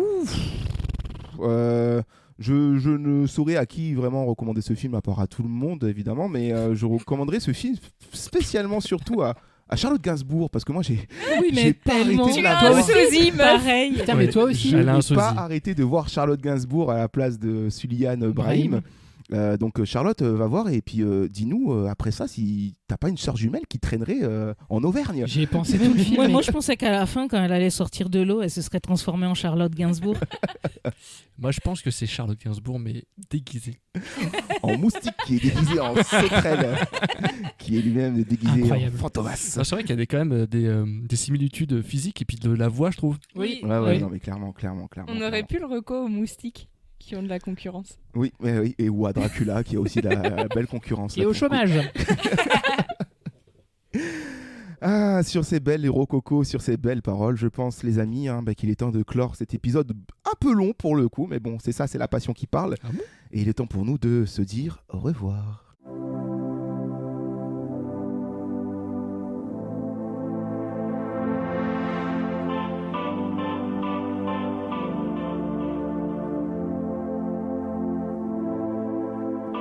Voilà pour ce qui était de l'épisode 55 Double Five de Feta BA. 55. Un épisode varié pour le coup. D'un côté, on a la BA de Wendy qui nous enchante et qu'on a très hâte de voir. Très hâte de voir, de retourner en enfance, de plonger dans la fontaine de jouvence de Ben Zetlin. Et de l'autre côté, l'horreur, mais en même temps avec un message assez fort sur notre société qui se barre en couille, avec La Nuée de Juste Philippot qu'on vous recommande chaudement. Pour la semaine prochaine, tant qu'à faire, restons à Gérardmer, parce qu'on a vu le prix du public, on a vu le prix de la critique avec La Nuée, mais qu'en est-il du prix du jury 2021, les amis? Mais qui a gagné? Et hasard du calendrier, c'est que nous avons non seulement ce lien de Gérardmer, mais nous avons aussi le lien du prénom en Y, même en DY, après Wendy. Teddy. Place à Teddy. Nous irons faire un tour du coup du côté du prix du jury de Gérardmer 2021, Label Cannes 2020, avec Teddy, une histoire de loup-garou dont on se fera la BA la semaine prochaine, et on reviendra plus en détail sur ce festival qui nous tend les bras. Moi j'ai vraiment envie d'y aller, Gérardmer. En attendant, vous pouvez évidemment nous retrouver sur notre site internet fetabea.fr. N'hésitez pas à venir nous mettre un petit commentaire, une petite note sur Apple Podcast, Podcast Addict. Abonnez-vous, c'est important quand les épisodes sortent. Vous les aurez même en avance avant qu'on partage l'épisode sur les réseaux. Et puis Puis voilà. On fait des bisous. Voilà. Et On ouais, fait moi des c'est la bisous, dernière de voilà. la saison. Au revoir Oui, les moi aussi copains. c'est ma dernière. Oh non. Mais non. Toi, vous deux Eh oui, Comment ça nous deux, on part. Toi, t'as Ah bah voilà, prévenu. j'apprends des Moi j'ai choses. Moi. prévenu. D'accord, ok, très bien. Aïe aïe aïe. Eh ben super, bah ça va être. On va Et devoir oui, se c'est la taper- saison des On va devoir se taper festivals. William. Et la fin de la saison. Bon bah. Bisous William. c'est une Johanna, on se retrouve sur mon petit prono hein, pour l'Euro. Moi C'est aussi. ça. Clément aussi, qui est leader en plus en ce moment, t'inquiète. T'accroches pas trop mon frère, je suis juste derrière. Je reste humble. Voilà, reste humble. Bon, je l'apprends, je suis triste du coup. Mais bon, on pensera à vous. Et puis, la semaine prochaine, on se retrouvera du coup avec une équipe différente. Et on vous laisse entre de bonnes mains. Allez, je vous fais des bisous auditeurs, auditrices. Bisous auditeurs, auditrices. Voilà, merci de nous avoir écoutés. Bisous. Bisous. Au revoir. Ciao.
I want to be toujours jeune.